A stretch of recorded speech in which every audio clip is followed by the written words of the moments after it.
Good morning.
Yes, we're ready.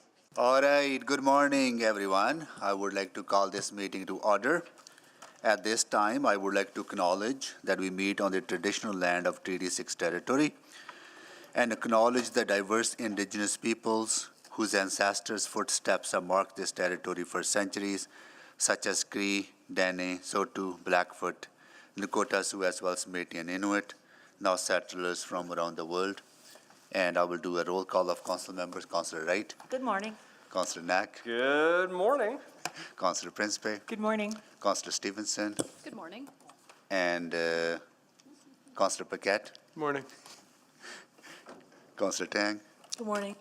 Councillor Hamilton. Good morning. Councillor Rutherford. Hello. Councillor Salvador. Good morning. Councillor Cartmel. Good morning. Councillor Rice. Good morning. And Councillor Jans. Good morning. All right. Okay. We have a little bit of agenda management. There's some changes. Councillor Hamilton. Yes, I will move that the following be added to the November 30th, December 1st, 2nd, 7th, 9th, 12th, 13th, 14th, 16th City Council budget meeting agenda. The addition of item 11.2, labor relations update verbal report, and that will remain in private pursuant to sections 24 and 25 of the Freedom of Information Protection and Privacy Act. Okay. Second. Second. Second by Councillor Rice. Please vote. And a time specific will be, we need to do it at a time when it comes to that, right? We'll have to do a separate motion right Yeah, got after it. that Okay. to do Please that. vote. In favor. Yes, for me. We're just pulling it up now.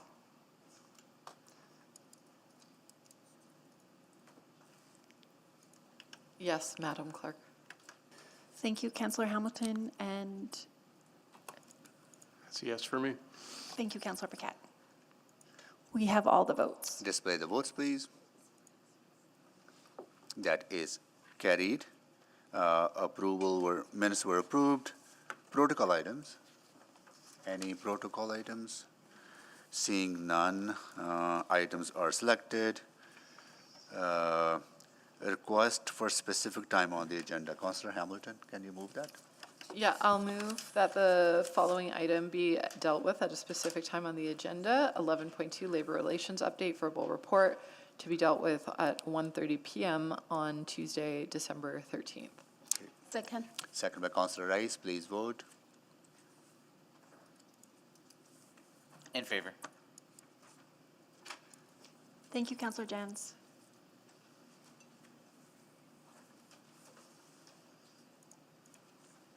We have all the votes. Display the votes, please. That is carried. And today we're going to go till 9:30. And for tomorrow and Wednesday, I think, as suggested by clerk's office, that we extend the order for Tuesday and Wednesday and watch how things go. And if we are still requiring Thursday, then we will make that decision on Tuesday in the evening. And if we need to go into Friday, we'll make that decision at the appropriate, or beyond 5 o'clock on Friday, we'll make that decision at the appropriate time. So we need to move that we extend the order for Tuesday and Wednesday to go till 9:30. Someone move that? So moved. So moved. Councilor Tang, second by Councilor Salvador. Is it 9? So you voted on Friday to extend to 9:30. Do you want to just move it to extend to 9 o'clock and shorten your dinner break?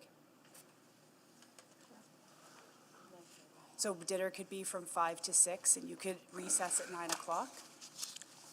What is it, what does it say on the, Today, it's till 9:30, with Is it 12 nine? hours, 9:30 to 9:30. yeah. Is that okay? 9:30 to 9:30? Yeah, okay. Okay, And dinner from 5 to 6, and then from 6 to 9:30, or do you want 90 minutes for dinner? I think let's keep the dinner as it is, As it is. Okay, as thank you. as we approved earlier on. Right, okay. Okay, please vote.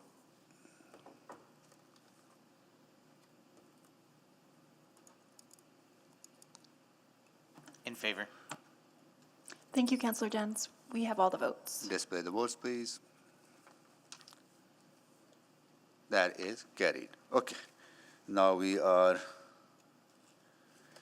any other housekeeping, Clerk Ward? Nope.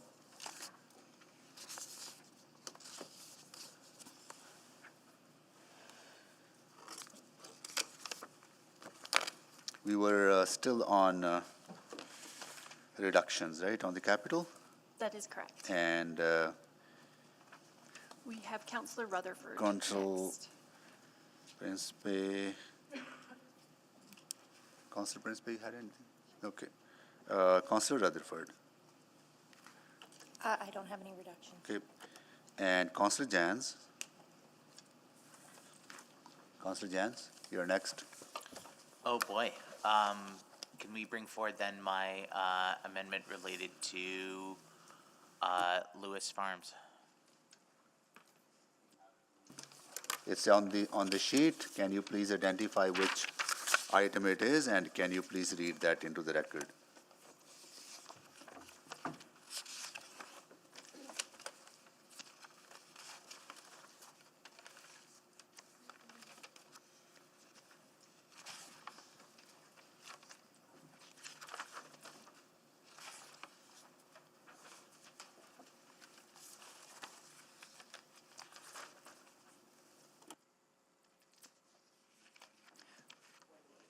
Councillor Jens, I believe it's C48. Yeah, I'm just trying to find it here. Thank you.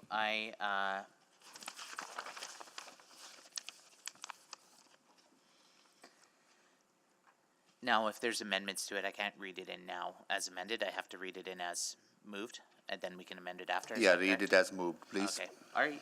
I move that capital profile 1521-5785 Lewis Farms Community Recreation Center and Library be reduced to 185 million, and the following amounts be released and adjusted. Tax supported debt 125,637 be released as follows: 9312000 in 2022.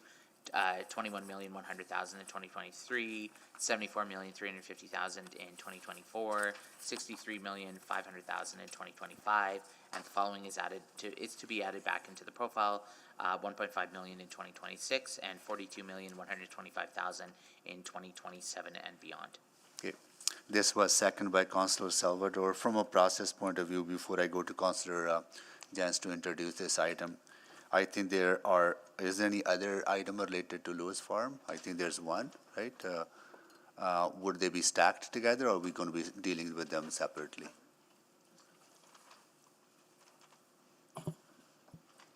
Do I get to introduce? Just hold on, I'll come to you. I just need a process point that I need to clarify. If there is another amendment to the budget or the capital budget related to Lewis Farms, we should probably bring them together. I'm just not sure which the other one is. at the There's moment. one from Councilor Knack to, So this is that's where in, this gets that's filed. what that comes to, oh, yeah, right, because, So this is why council decided to deal with decreases first. So Yeah. if the decreases pass, then an amendment to increase would be out of order. okay, got it. So Okay, got it. I wouldn't bring forward Councillor Knox at this point in Because it's time. increased. So just deal with your decreases. Got it, okay, and that's the only one on Lewis Farm, right? As far as I'm aware, yes. Got it, okay, good. Okay, all right, can you make the introduction of Councilor Jans, please?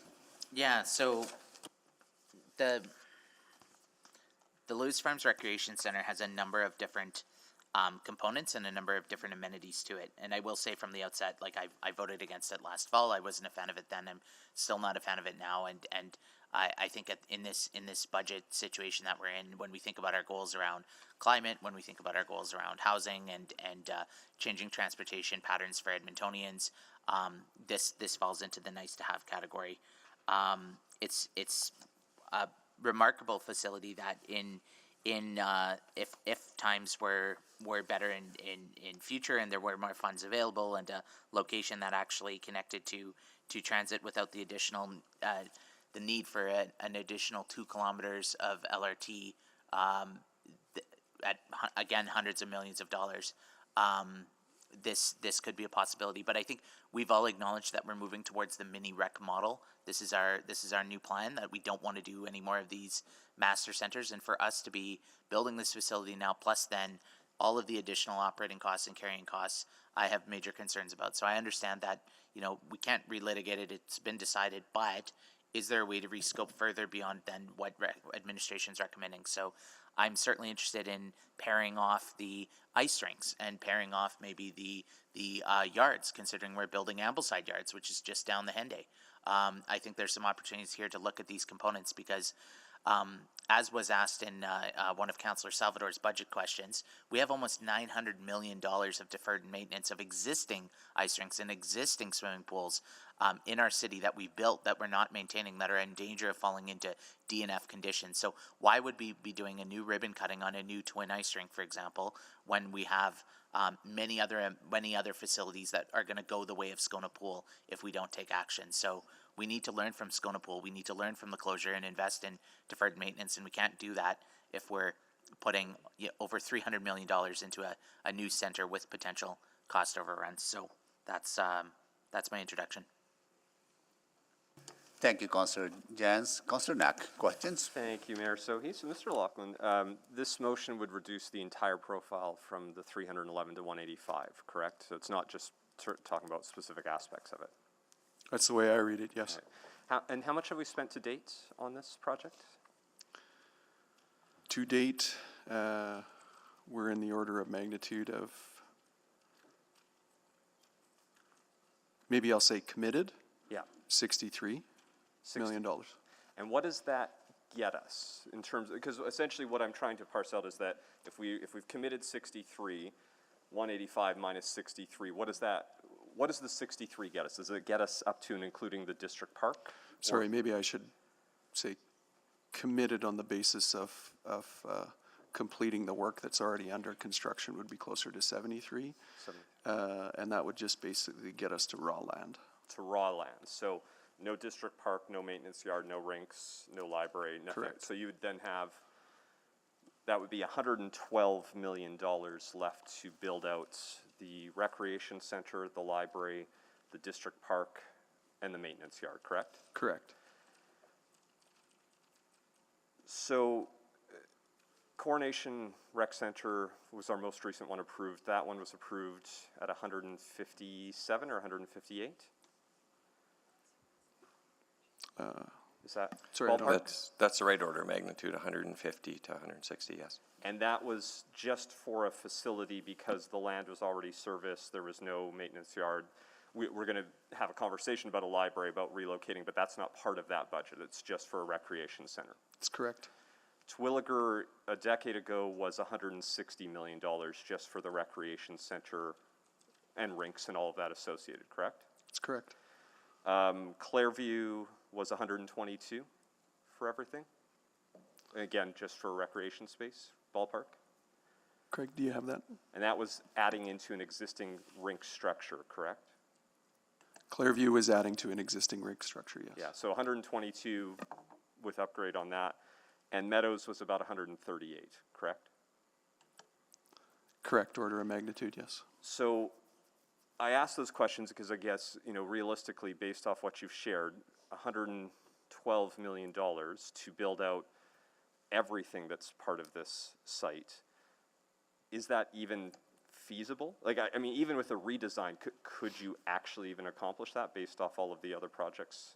No. Okay. We would, if if this was approved, I would honestly suggest that council needs to provide more direction on what program elements would need to be included as part of this scope of work. Because even if you cut out the maintenance yard, the district park, the library, and the rinks, you're still probably not getting to build that, or it's coming close. No, You can't even do it there? No. Okay. Okay. And how, and I guess part of that would require re-engagement, because the recommendation you've made, which is to essentially remove the $58 million inflationary piece, doesn't require new engagement, it requires a bit of redesign work, correct? that's correct. And you've already been sort of moving down that path of redesign, That's correct. and you've done value engineering over the last 4-year cycle. We sent you back to do a value engineering exercise to try to pull out every sort of nice-to-have element, you know, not the fancy materials, but something that's still going to last long, but just might not be as fancy, right? Considerable value engineering completed. Okay. And that's how you ultimately came to the recommendation that you came to now, because you've done a lot of that work over the last 4 years to do that. That's correct. So if you did this type of, let's assume even if there were some amendments to this and you have another budget that's a bit higher, but in between, say, 311 and 185, you would require, anything below what your recommendation is would require new engagement with the community, correct? Either that or clear direction from council which program elements they would like us not to advance. Which is hard to maybe do on the fly because the community had pretty, you know, a number of years of engagement. Correct. Yeah. And if you were to re-engage, that then creates additional inflationary pressures like we're seeing with every other, I mean, well, Coronation was an additional $42 million, so another 40% above and beyond the cost, correct? That's correct. And so every year you push that back, you can assume further and further inflationary hits. You were originally assuming 2% each year, but now it's not right now. It's quite variable right now, just based on how unpredictable the inflationary pressures are. Okay. I'm almost out of time. I'll have some more questions. Thank you. Thank you, Councillor Knack. Councillor Stevenson? Yes, thank you. A big question for me is just in terms of our emissions neutral policy and understanding that Lewis Farms, the rec center was under development before the policy was passed. As we go through, so even if just sticking with administration's recommendation, are we doing any of the design work to ensure that it is emissions neutral? It would have been under the previous policy, which is not emissions neutral, but it is to a LEED standard. I believe we're pursuing LEED Silver with this facility, which isn't emissions neutral, but does significantly improve performance against previously built facilities. Yeah, and I think our carbon budget still showed that it you know, eats into our carbon budget, as it were. So what are the budgetary implications of looking at an emissions neutral redesign? Just on the basis of previous, current facilities that we're looking at, we peg it between 20 to 25% additional just for the facility itself. That's not redesign. So it could be incremental above the 20 to 25%.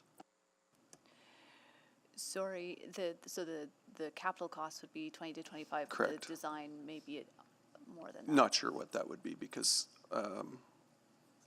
I'm not sure what steps we'd take to redesign to emissions neutral on the basis of the existing design. Okay, and so if it is that, you know, 20 to 25 proportion, if it's proportional, if the scope is decreased, the absolute amount of the cost of making it emissions neutral would also decrease. Is that a fair assessment? Yep, that's correct. Okay.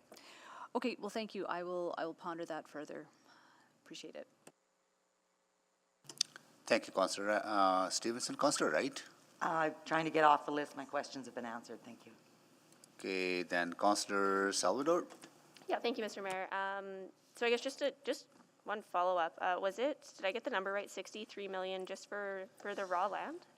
Is that right? No, we've done planning, design, engineering, Okay, so that's site all included. servicing, Okay. and the land. Thank you, thank you. And that's our sort of rough estimate on the basis of if council were to direct to just stop today. Right. So plus or minus a little bit. Okay, thank you. And then just a question around Yeah, the need for a yard. I hear Councillor Janz's sort of comments around Ambleside, and I guess have we determined that there is sort of a need in this location in addition to what will be provided by Ambleside? I'll ask Gord to help with that one. So, Councillor, this is not a full-blown yard. This is a small satellite yard. It's really intended to replace the temporary interim facility we have at Collingwood, and those are just trailers that we operate our summer program out of, primarily some turf and some other APR activities. But this is not intended to be anywhere near the scale of Ambleside. It's a small facility that would allow some of the smaller pieces of equipment to service more of the turf type inventory. Okay, and I guess recognizing it is smaller satellite facility, is that still where we've identified a need citywide to have that? Definitely in that, because again, the one that we have in Collingwood right now is by the Y, and that's actually, again, just portable trailers. There's no actual water supply at that location either. Okay, thank you so much for that. And then, yeah, I'll also just ask about, I guess, do we have any idea of the demand or usage rates, particularly for the ice rinks, and what that looks like citywide? Again, trying to understand if there is particular demand in this area of the city. Councillor Roger Jevon here. We're essentially 100% booked in prime time for ice across the city. And we did see when the arena went down for maintenance, Michael Cameron Arena for unscheduled maintenance, we just couldn't accommodate any users in other arenas. They're essentially 100% full. Okay, thank you. And then I also had the emissions associated with Lewis Farms flagged, recognizing that it is not under our current policy for climate resilience. In the carbon budget, was that calculation done including the mode of transportation that or anticipated mode of transportation that folks would be arriving via Lewis Farms, recognizing that the LRT is not connected? Like, how do we anticipate folks are going to be getting to Lewis? As it relates to the carbon budget, I'll have to get some support from other folks. We did contemplate that as part of the carbon budget, and Chandra, I'm not sure if you're online, perhaps you could provide some more details on that. Yes, so for Lewis Farms, included in the carbon budget analysis was an increase in emissions related to transportation. Again, for the reasons that there is no active transportation or LRT to there right now. So it's really emissions associated with the transportation emissions associated with getting to the facility. Okay, that's very helpful. Well, thank you so much for that. I think I will leave it there and listen to colleagues. Thank you. Thank you, Councillor Salvador. Councillor Hamilton.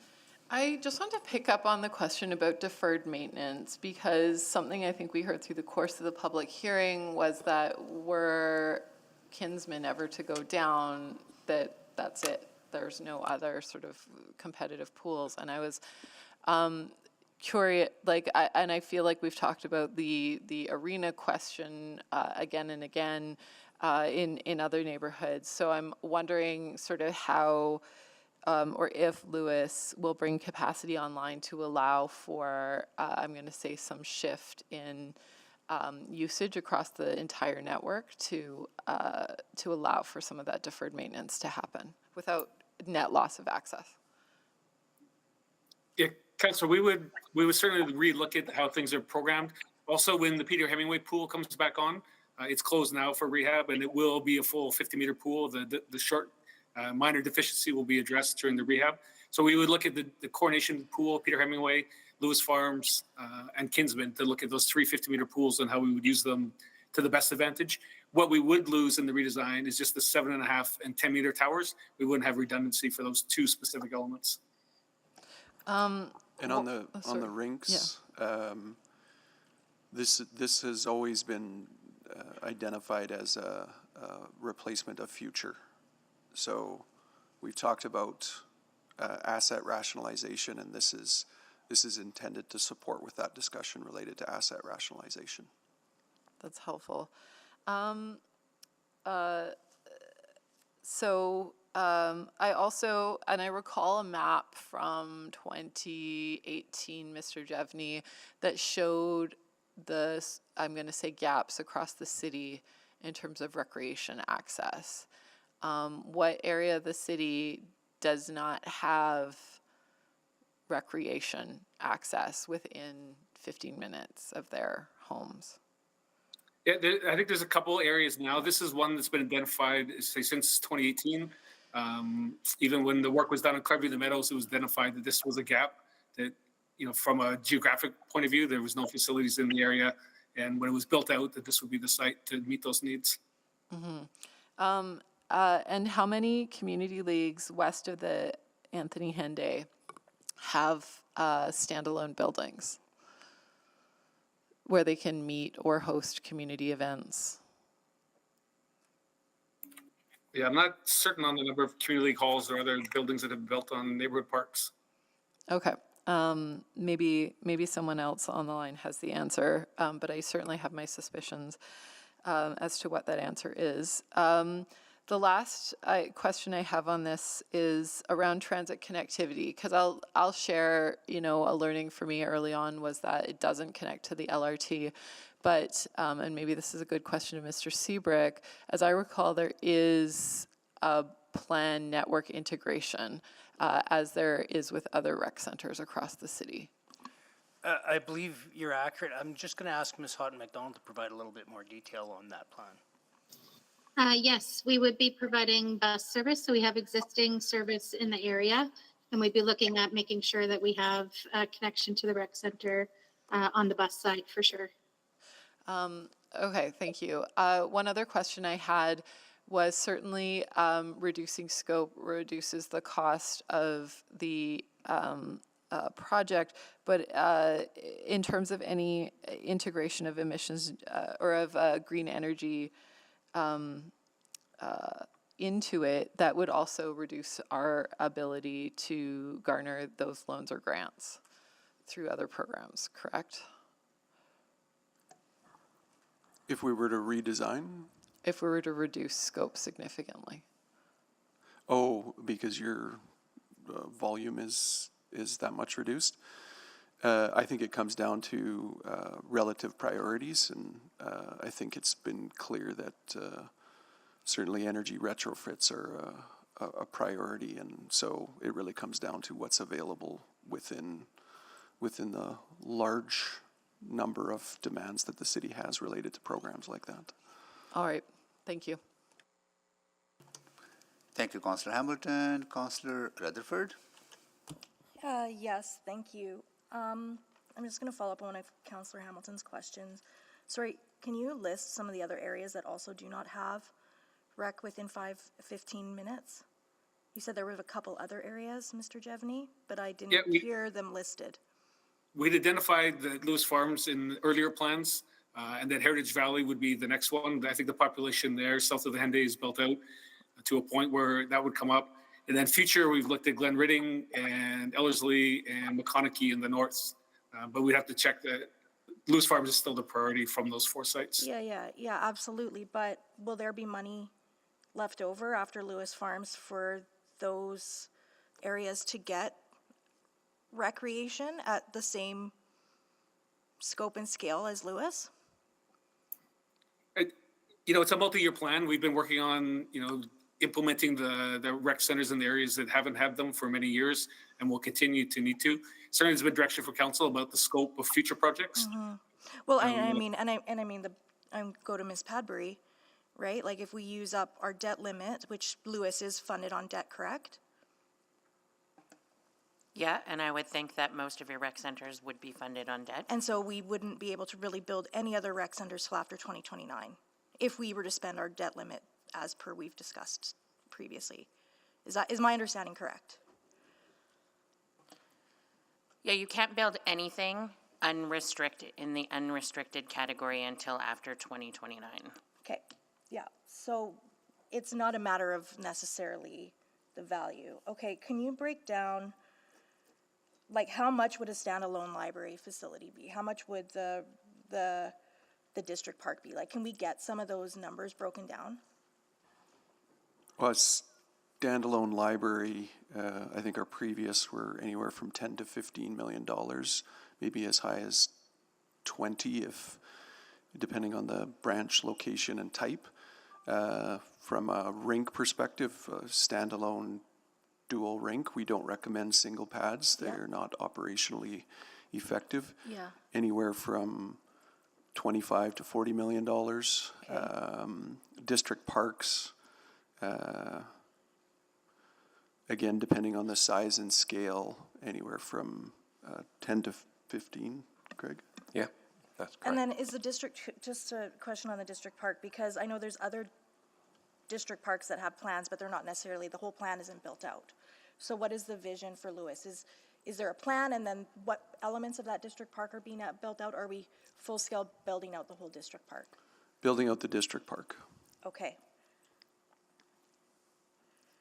And, interesting. sorry, we should be clear, like, what's full-scale build-out considered? Because this would. Well, like, if you've got a plan, like, so for example, I think about other district plans, there's plans, but necessarily all of those elements are not built out. Some are community-led down the road, for example. But if we kind of design and plan a park, district park, but maybe we do, you know, the shared use path and lighting and some benches, but if there's a playground structure, that's not built out by the city, that's built out by community, that kind of stuff. I'll see if Craig can describe the scope of the district. I would say that the district park will have some of those core amenities now, even as we move forward with our community parks framework. Playgrounds would be an essential core element of all the future build and things like that. Perfect, that's great to hear. So I guess, so you're just trying to understand. So we've got the district park plan, so every element that's in the district park plan that we've developed, we're gonna build out. Correct. What other district park plans do we have completed or in the works? Sorry, what other district parks? Yeah, because I remember in the Capitol, there's a whole list of district parks that are up for planning and design. Yeah, there are some that are at the different levels of design. So how many? I'd have to check and get you the exact number of how many are in. Yeah, I would appreciate that, because if we're talking about 10 to 15 million plus escalated costs potentially over time, let's say roughly 20 million per, it'd be nice to know, again, wanting to make sure that we're distributing recreation and those opportunities and amenities across the city. I need to be able to understand the scope of if I make this decision today, what potential down the road impacts does that have on other projects? Understood. Thank you, Councillor Rutherford. Councillor Cartmel. Thank you, Mayor. So I just want to circle back to the overall arena question. So we've got, and maybe just to expand on a little bit more detail, there's 2 rinks planned, which would be, let's call them ads. We're losing a single rink at Coronation with the Coronation Rec Center plan. That's correct. And then we've got at least 7 single pad arenas scattered across the city. And my understanding is at least 5 of those they're on the DNR list. So if the plant fails or if something catastrophic happens in those buildings, we're not putting a lot of money in to renew them. I wouldn't say not formally, but it would be, yes, really a question. If something significant failed, we'd probably coming back with a recommendation to repurpose or cease operations. Cease operations, yes. A plant can be $2 to $4 million. We wouldn't put a $4 million ice plant into a building that's got 5 years of life left. Correct. Those are so when I talked about rationalization, those are sort of the considerations. Yes, we could find ourselves, and we don't know, but we could find ourselves a few years from now having, if Lewis goes forward, we have these 2 new arenas, but, in the 5-7 years ahead of us, we might lose another 5, 6, 7 sheets of ice. Yes, and a number of those are in that category of DNF. Regs, yeah. In the design of this building, we've got heat that comes off of the pool or the aquatic center and, I'm sorry, we need to heat the aquatic center, we need to cool the ice plant. Are those systems integrated? Like, is there one integrated mechanical energy plant for the whole building that would essentially balance those two demands? I believe so. That's part of the opportunity that a consolidated building provides, the opportunity to share in that, yes. And so if one of those elements is like if the building is reduced and one of those elements is deleted, then we lose that opportunity for that integration. Yes, and that's part of my response, that we'd really have to get an appreciation of what we're talking about from a program perspective, because for the value that's been identified, honestly, we don't know what we would advance. Yeah, and there's implications on the bottom line budget, but there's implications on the energy portfolio that would support that revised building. Correct. Yeah. A question about the carbon budget calculation on this. It would seem to me that we need to do a bit of an origin and destination analysis. So I guess I'm wondering where the increase in greenhouse gases are coming from. Did we look at a dispersed model? So, for instance, on the face of it, it would seem to me that a lot of people from the west end of the city are making their way to the southwest end of the city, and so if their trips are, a half or a third because they can go to Lewis, is there not a corresponding reduction that would be calculated in? I think I understand what you're asking, Councillor Cartmel. You're saying from a systems perspective, if people are traveling to other rec centers now, and then there's a rec center that's closer to them now, would their greenhouse gas emissions associated with transportation not be less? Yeah. Yes, I think you are probably correct in that, and we did do a systems analysis for the carbon budget. But I don't think we got that granular in terms of looking at, okay, if you were going to Terwillegar and now you're going to Lewis Farms, what would the greenhouse gases associated with that be? Right, or if you're going to Kinsman, but now you're going to go to Lewis because Kinsman's closed for a few years, like I think that there's a, I don't want to put words in anybody's mouth, but I think it's a bit quick to say that because we have more spaces in recreation and because it's primarily cars going to that we automatically have a lift in greenhouse gases due to transportation. I don't think we can reach that conclusion. I think we've got to look at the carbon budget overall, and it's meant to be a relative analysis between one project comparison to another project, and this project does show an increase in the carbon budget, not helping us meet those goals. So I understand what you're saying from a systems perspective for transportation. Perhaps we shouldn't use it in that way to get that granular, but we do need to look at it from the carbon or the capital budget, and it's intended to be able to compare one project to another. Well, like the corollary argument then would be if we close all our rec centers, we help our carbon budget. And I'm not sure that that's what the conclusion we want to reach, right? No, and I think, you could start going down that path with any of this type of analysis for meeting our climate targets. And that's not the intention of how administration would recommend using this. It really is to understand from one project to another and looking at our city plan and the goals that we're trying to reach. Does that project help us get there? Okay. Thank you, Councillor Cartmel. I think that we have some kids coming our way here.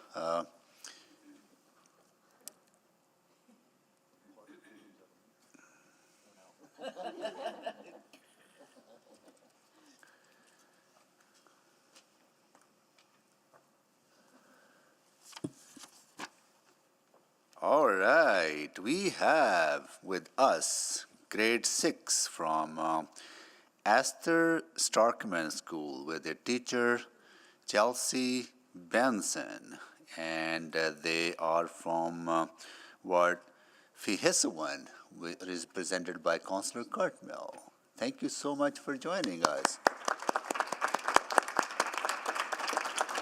Lovely to see you. Are you here are you here for the as part of the city school, or are you here just on a tour? Probably not, because just on a tour? Just the tour and the mock council. Mock council? Oh, some days. You want to come sit here in these chairs? Right? Because we are making decisions about your future. Who's going to be the mayor? Oh. Okay, who's going to be the ward Fihiswan councillor?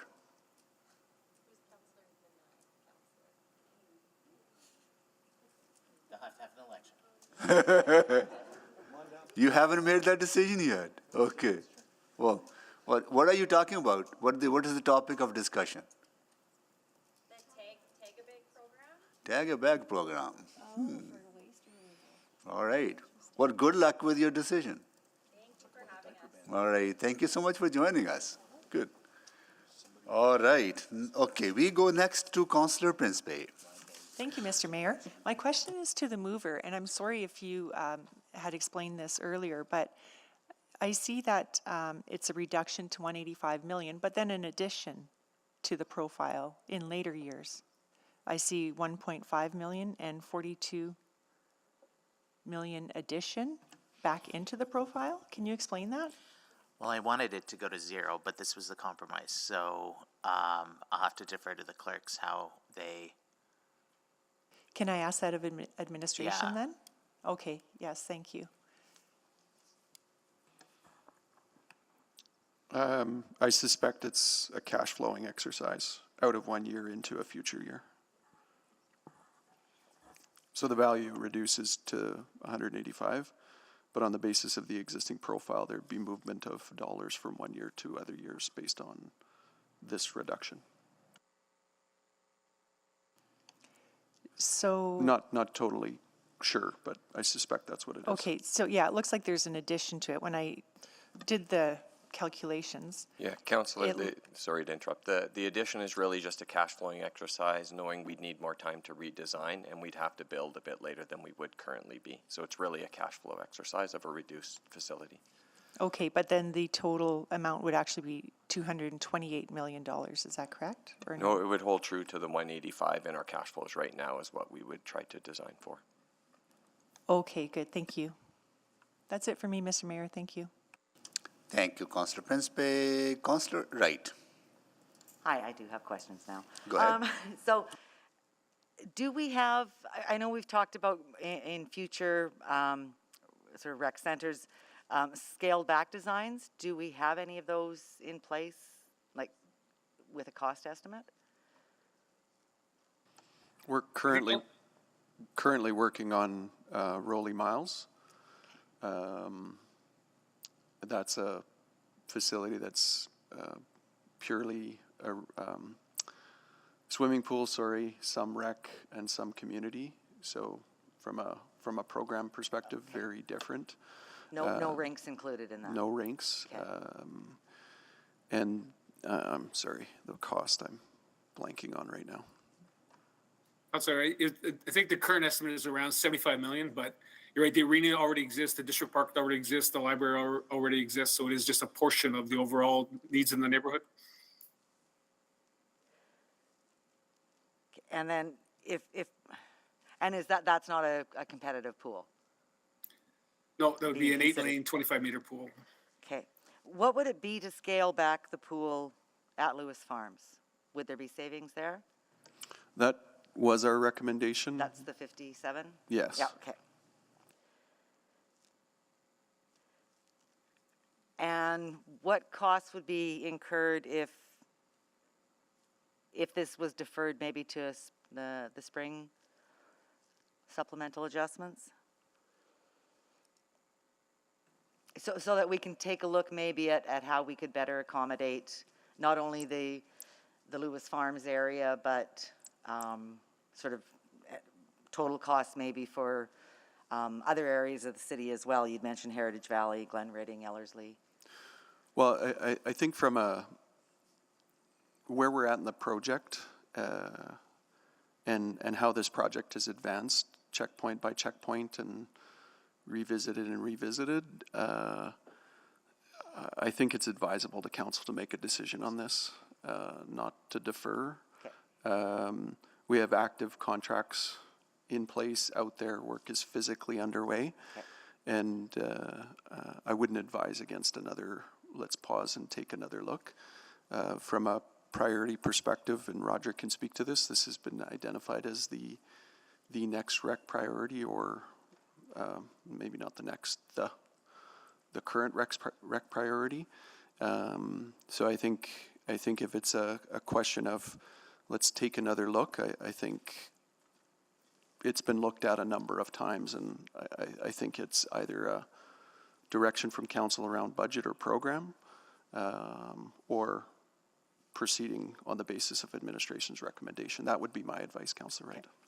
All right, just thought we could stall this a little bit more, but no, we got to make a decision. Thank you very much for the information. Thank you, Councillor Wright. Councillor Paquette? Well, thank you, Mr. Mayor.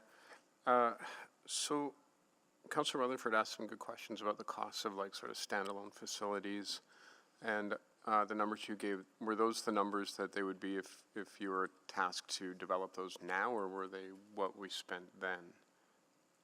Because of the, you know, I think everyone's noticed the inflationary pressures on. Well, those are for standalone, Councillor Paquette. So the library portion of this facility is not the 10 to 15 million.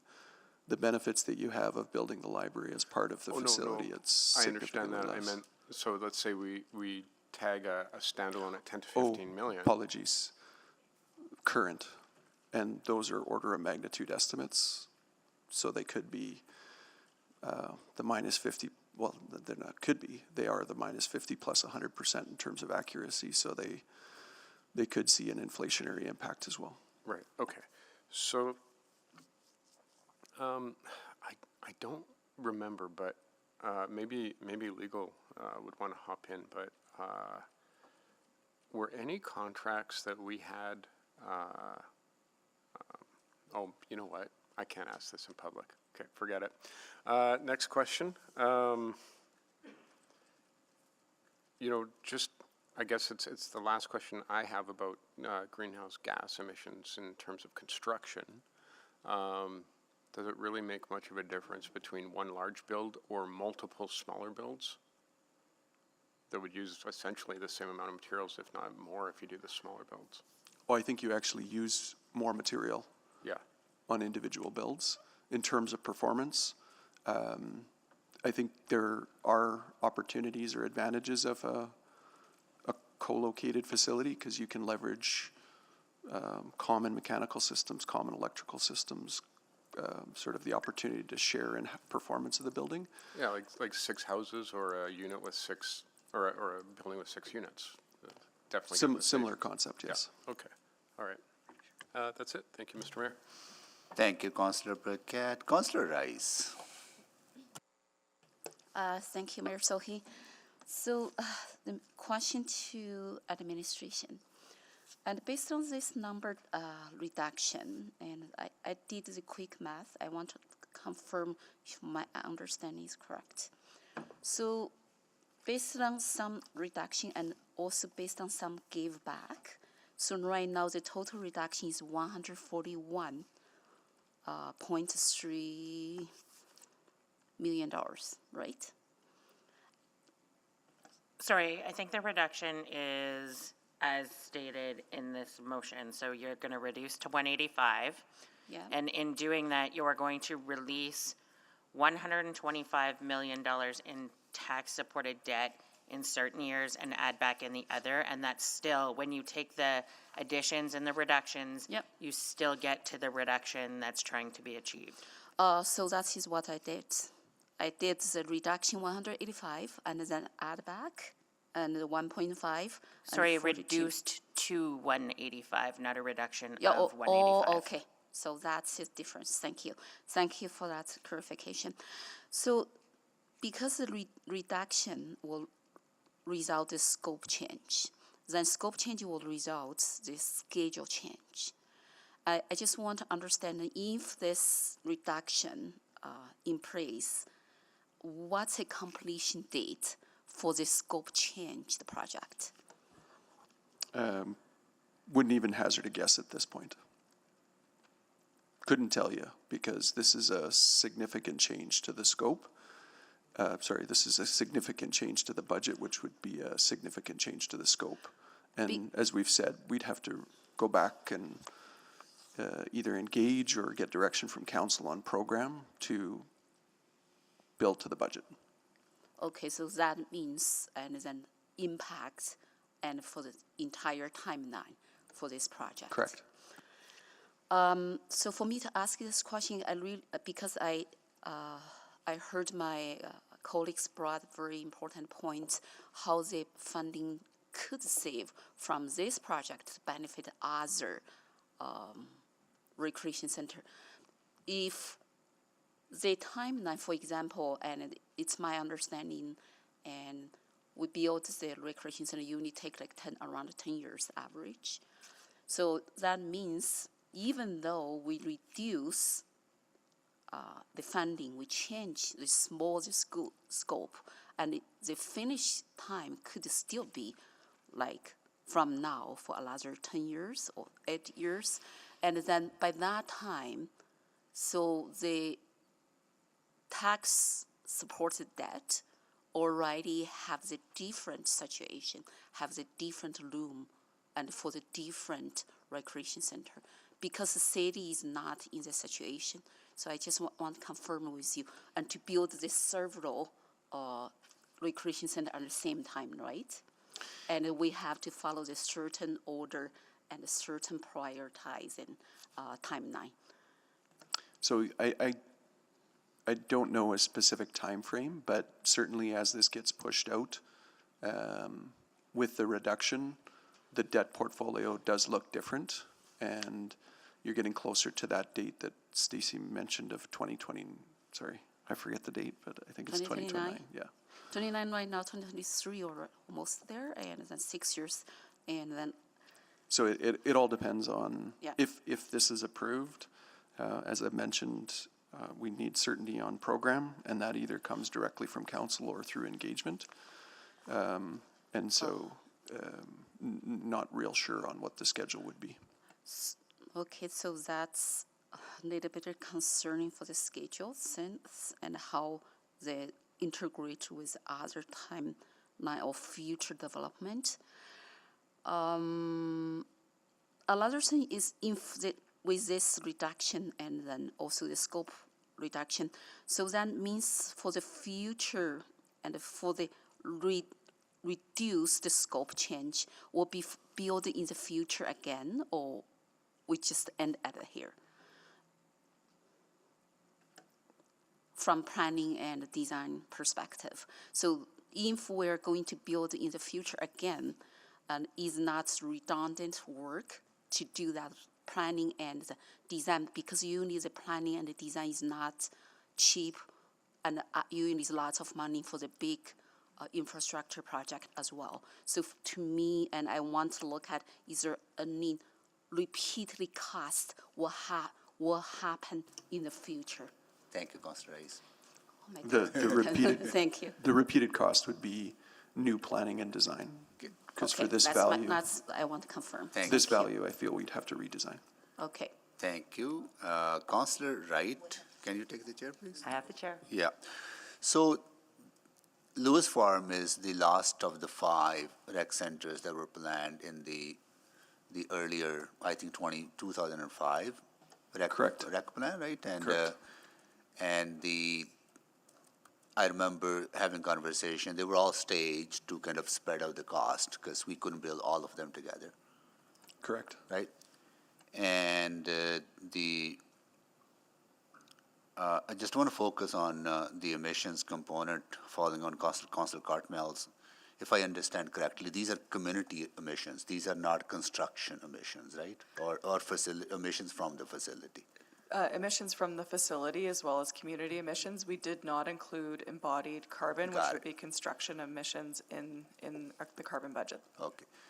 And I know that carbon budget is a very new thing, and we are the first city to do it in a way that no other city has done it. So I really appreciate that. But it's ongoing work, ongoing evolution. What I'm trying to understand, like if I use the example of my own family, before the Meadows Rec Center was built, we would drive over to either Terwilliger or we will drive over to Hardisty. Now we walk over to Meadows or I bike over to Meadows, right? So I'm just trying to understand, it's not really an accurate capturing of the emissions attributed to the facility, because people will, if they have local choice, they'll go to the local amenity. I think that's an accurate way to look at it, Mr. Mayor. We do know that we need to evolve our carbon budget. We did qualitative assessments we did quantitative assessments of transportations of the systems as a whole, Yeah. but when you start to look at an individual making those choices, you're correct, you would have less emissions Yeah. walking or biking. No, I understand that. I just trying to understand, like, it's not, because there's a narrative somehow that that Lewis Farm is going to create this much emissions when it's actually community emissions, right? That could be dispersed or reduced if people from the local community, instead of going to, other facilities, go to the local facility. That's correct, if you do the assessment as you've suggested. Yeah. What the carbon budget does show is that the operational emissions are higher, as I've noted, but it shouldn't be used kind of at a more granular level. Okay. I know I support Lewis because I support other facilities as well, right? So I'll speak to it when the time comes, right? But I do want to ask a few questions on the, did you say, Adam, that $73 million, that's almost quarter of the total project cost for Lewis, was land and design and a little bit and planning? Site servicing. Site servicing. So. So land purchase, site servicing, and design work. Correct. What are we doing? Like $73 million? That's a lot of money. It's raw land. It had zero site servicing to it, so no infrastructure supporting the land. It was basically raw land that was provided as part of the land use and how it's unfolded in that neighborhood.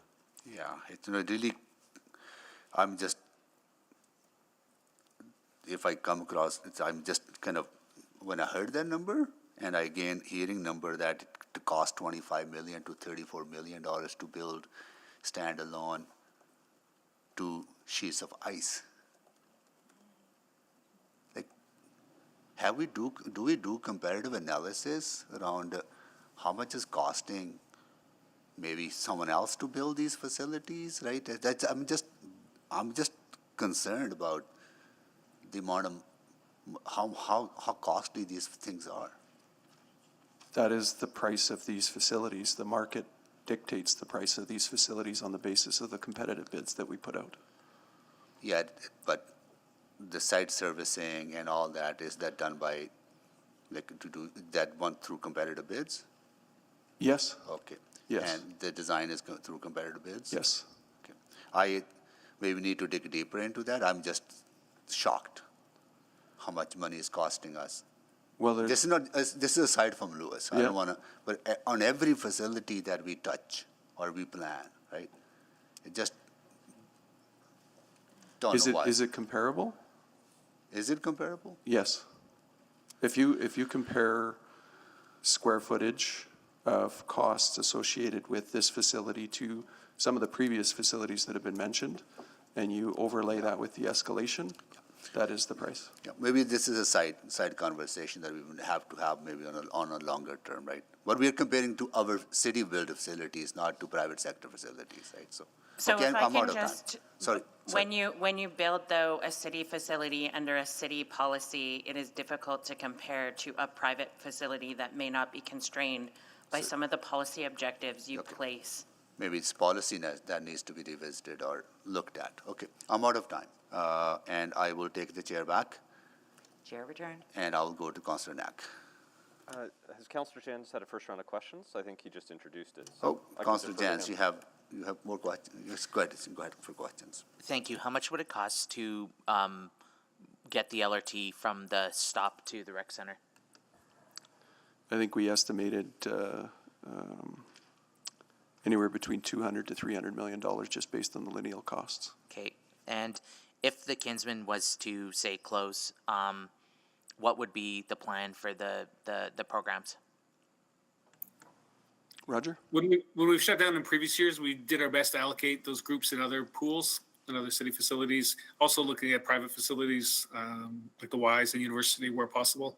Yeah, it seems like if the LRT was going to close, we don't build a replica $1 billion LRT line to replace the LRT line. That's not going to be working. So I find that if our plan is to build we have to build Lewis to because we have to fix the Kinsman. I mean, that seems like a really expensive plan B. So do we have a plan B that's not building another $400 million facility? Well, We can accommodate the swimming components, not for the diving components. We don't have anything higher than a 5-meter platform in any of the other facilities. just to be clear, it's not a $400 million facility. It's a $311 million program that includes the program elements that we've identified. And if we were to have the dive tank, et cetera, it would be 370, right? Yeah, but that's not what, Michael, I think we need to use the accurate numbers as much as possible, because that's not what administration is recommending. Their recommendation is 311. 311. Yeah, Okay, please. 311. Got it. Yeah. Yeah, thank you.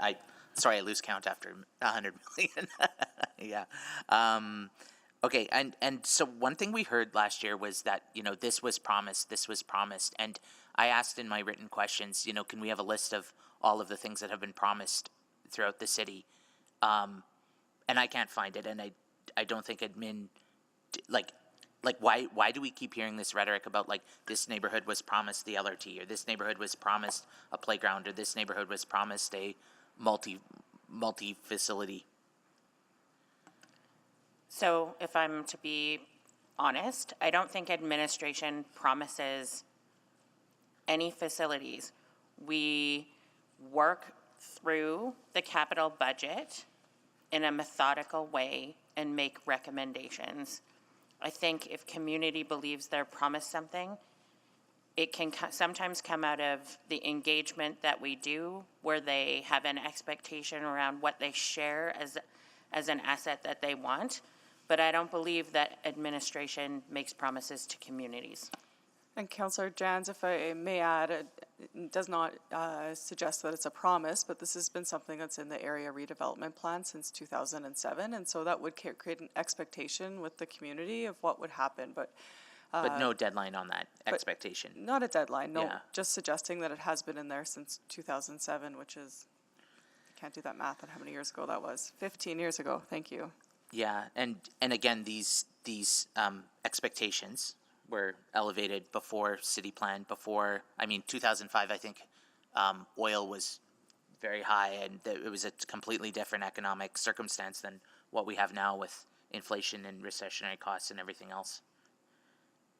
Is that fair? I think I would need Felicia on the line to be able to speak to the economic outlook in 2007 versus now. And Councillor, in 2005, it was only identified that there would be a future multipurpose rec center. None of the program elements were defined that many years ago. So, I guess if we were just to go to the cost of the facility for now and defer all of the other components until a later date, that number would be 211, not 185. Am I correct there?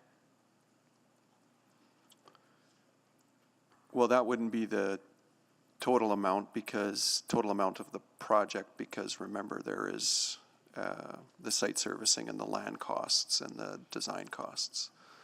Right. So if I hear some consternation that maybe 185 is the right number, maybe it's not. If somebody was to amend the motion to say be 211, that should cover the cost. No? Okay. How much would it be to take out the district park and the yards and the non-pool facility, non-library and pool facility? Maybe the way I can answer it is, if you were to remove the district park and the operational yard, you'd save approximately $20 million. Okay. Thank you, Councillor Jans. Councillor Knack. Thank you, Mayor Sohi. Just a few more questions. When we were going through the numbers, sort of 185, 73 committed, did that include any potential, and I know we couldn't get into numbers, but would that include any legal considerations of? No. So there would be, again, not sharing numbers, but I believe we've had that shared in private. There are legal costs that would be applied as well that would impact that, correct? Correct. And while we can't talk about what the numbers are, they were not insignificant, I think is fair to say, For this project, no. because of how far along we are at this stage. Yeah, this project is in construction, and we are about to advance to the larger portions of construction. Correct, so that there's a legal cost associated with that reality. Okay. One question just around the district park piece, because I do know that has come up. This district park is quite a bit smaller than the other district parks we're building in the city, correct? It is, in terms of the allocation of land for the district park, without a facility on it, it would be comparable, but once you put the facility on it, it significantly reduces. And that's fine, I just, making sure everyone has sort of that same information. Most of our other district parks are the same size as this entire project without a building on it. So Correct. without parking, without any of that, okay. I think, maybe just to follow up, because I don't know if we had a final answer. My understanding is, for community, this might go to Ms. Flamen, for community leagues west of the Henday, the only one that has a community league hall, and that's sort of a community league hall, is Westview Village, the mobile home community, right? There's no other community league halls west of the Henday. Correct. There are no community league facilities west of the Henday. Correct. Part of that, and I appreciate that this goes a little bit to that commitment question that was talked about earlier, but part of when we did the design work and the planning and the engagement of this is that a lot of community leagues west of the Henday, there was conversation about should they build their own community league hall, or are we going to build a space that they could use to host events, meetings, things like that, and that's part of the design of this project, correct? As certainly throughout the engagement, that was an area of strong feedback, is space for those types of activities for those neighborhoods. And Roger maybe can speak to it in more detail. Yeah, Senator Councilor, a number of multi-purpose rooms that were designed for community events and individual events that take place. Yeah, and again, I appreciate that was a conversation years ago, but the thinking for a lot of community leagues was, let's not build our own space because this is a space we're going to be able to use as part of the plan. Yep, absolutely. The other question, and again, maybe, and I appreciate Councillor Jantz's question about that administration hasn't committed. I think part of where, even more so than most areas, part of why I think that there's a feeling of commitment is, besides the 2007 plan, which had sort of built out a clear timeline of what order we would build out recreation spaces. This is actually a project that had been approved 4 years ago in this very, at this very time, with a different group of people at the table, and then actually was pulled back on. So there's a bit of a feeling of deja vu, I think, and that might be why there's that. Is that maybe fair to say then? For sure. An advantage of the PDDM process is that council can go in eyes wide open in terms of how you progress a project. A disadvantage is that you can limp along a project to the point where it feels like you're debating it at every single checkpoint along the continuum. I feel like that as well, yeah. But I understand it. I appreciate this isn't a big budget cycle and important conversation, but what ended up happening is we did keep that project going along to checkpoint 4, whereas most projects we approved the entire budget upon completion of checkpoint 3. We said, go to checkpoint 4, go do your value add engineering, go do everything possible to pull out every cost you can, and come back with a final project. And that's why it has been debated at multiple checkpoints. Correct. Okay. I think those are all my questions. That's it. Thank you, Mayor Sohi. Thank you, Councillor Knack. Councillor Stevenson. Yeah, thank you. I just wanted to get administration's thoughts on how we mitigate the risk of future cost overruns. Because I think right now we're talking about some specific numbers, and we are, I think, treating those as sort of the absolute final cost. So just wondering what the risks are in terms of there being recosting, cost escalation. Do we give direction to build to budget as a final direction at a specific number now? How do we do that? So that was our recommendation in the report, is that on the basis of the previous discussion with Councillor Knack, we've progressed this along to each checkpoint right up until this last one, which is essentially, we're in between checkpoint 4 and checkpoint 5, where we've tendered some of the work. We're continuing to work with our construction manager, and we're confident that this is something that the team can deliver for this budget. And that's on the basis of the ongoing effort to the ongoing efforts of value engineering. Look at the ability to package this in a way where you can minimize your impacts from an inflationary perspective, or availability of different types of products. So we're confident that this can be delivered for that budget. I just add, Councillor, and Adam will have the figures for you, but we often talk about the projects that do escalate or go over time. That's because we have to have those discussions here. We don't ever have a discussion in this room about the projects that are delivered on time and on target and under budget. And so Adam may want to refer to the specific numbers. It's good that we talk about the ones that aren't, but I just don't want to give the impression that all of our projects are over time and over budget, because that's just not true. So. And certainly not, and that's not my impression or expectation. But again, just recognizing that we're talking about our limited debt room, and then we don't have much of it left. So that to me speaks to the value of starting at a lower number, so that we potentially have more room if costs do escalate. But I'm hearing, which we've done with our recommendation. Okay. Mr. Laughlin, wondering too, you mentioned, so you're building to LEED Silver. Is there a way to kind of compare that to an emissions neutral building? Like what's the emissions difference? Is it 80% of emission, 80% reduction? Do we have that sort of? I'll look to Craig here. We'll have to, I got to check on that Sure. and see what the difference is. And again, this one might be a hard one, but what would be the implications of saying, build to the 311 budget and it needs to be emissions neutral? Then we'd be making program choices similar to some of the discussion already around what would we not build. Great. And sorry, just to Ms. Padbury, last week we talked about the current debt room being about 16 million, but that would not have included the recommended 56 million reduction for this project. Is that correct? Sorry, the 56 million that to build to scope? Or are you talking about this reduction to 100? I'm just talking about the administrative recommendation. Yeah, the 16 million would have been on the basis of the budget we proposed plus the amendments that have already passed.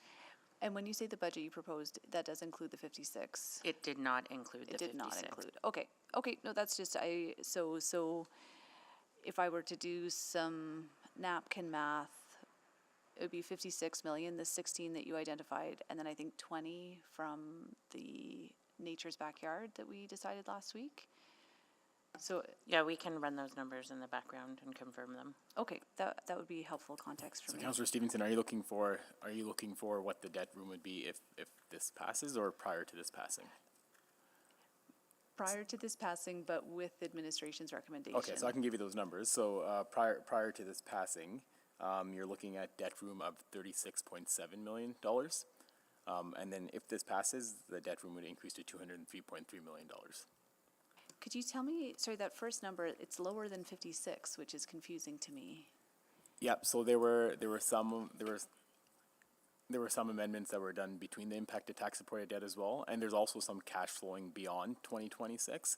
So the total net impact of that is $36.7 million in available tax room over the 4-year cycle prior to this amendment. Even with the building to budget at 311? Yeah. Wow. Thank you, Councillor Stevenson. Councillor Rutherford? Yeah, I have a few more questions still. I guess I want to start with the operating impacts of capital, because I'm aware that, in this budget cycle, there's not significant operating impacts of Lewis. But can you remind me again what we're going to have to think about and anticipate for in terms of operating once this facility's up and running? Yeah, Councillor, similar to the other multipurpose rec centers, I think we're projecting about a $6 million subsidy of the operations and maintenance of this facility, and then about $1 million to maintain the park. So 7 million will be the operating cost of this capital? That's right, for the operations maintenance of the park and the facility. And that's after the revenue is taken into account, right? So like. That's right. That's the net And cost. what are we estimating for revenue? What is our estimate for revenue? I was just pulling it up, Councillor, 1 second. And while you're looking up that, I guess I'll just jump into my next question. Rec centers are one of the ones that have been slower to recover, correct? In terms of getting back to pre-pandemic user Yeah, we're rates? about 80% pre-pandemic. Some elements like arenas have come back fully. Others like aquatics are a little bit slower. Aquatics and fitness are a little bit slower to come back. Okay. When are we expecting those to be kind of, like, what is our anticipated trajectory similar to transit for when that would be back to 100? Yeah, and we're hoping by the end of 2023, we'd be back to 100. Okay. And you'll provide reports on that as we go, right? On the Yeah, kind of uptake? and the operating budget's been built on that. And Council, we're anticipating around $6.3 million in revenue for the rec center. So the total gross operating cost is like 13 million? That's right, and then offset by the 6.3 in revenue. Okay, yeah, and offset by the 6.3. Okay, I guess to Mr. Laughlin, you know, we've got this motion in front of us right now. If this passes, what would you do? What would be the next step? So if this amendment on the floor did pass today, what would you do with that? Well, recommended next steps would be for us to go back to our contractors that are currently in place and assess what could be done. And that would sort of be the first step to understand the legal implications associated with that. Second step would then be to kind of go back to basics and look at what we have from a footprint perspective, from a servicing perspective, and then start to, without direction from council around what specific program, start to engage community again. And depending on how the discussions go with the contractors, determine next steps from a design perspective. Okay, and I just have two more quick questions. Just circling back, do you have that number for the district parks? We do, yeah. Lewis would be the only full delivery district park in the next budget cycle. Then there's just small enhancements and some planning and design, and then there's some future unfunded items we'll be speaking about here. So it's very limited for delivery in the next cycle. But all district parks going forward will be full delivery at some point? At some point they will, in the evolution of our PDDM and so on. Yeah, correct. Yeah. Yeah. Okay, thank you, I appreciate that. And my last question to Mr. Jevney, you said that the prime ice time is booked. Who books prime ice time? Who are the people that are booking and getting prime ice time?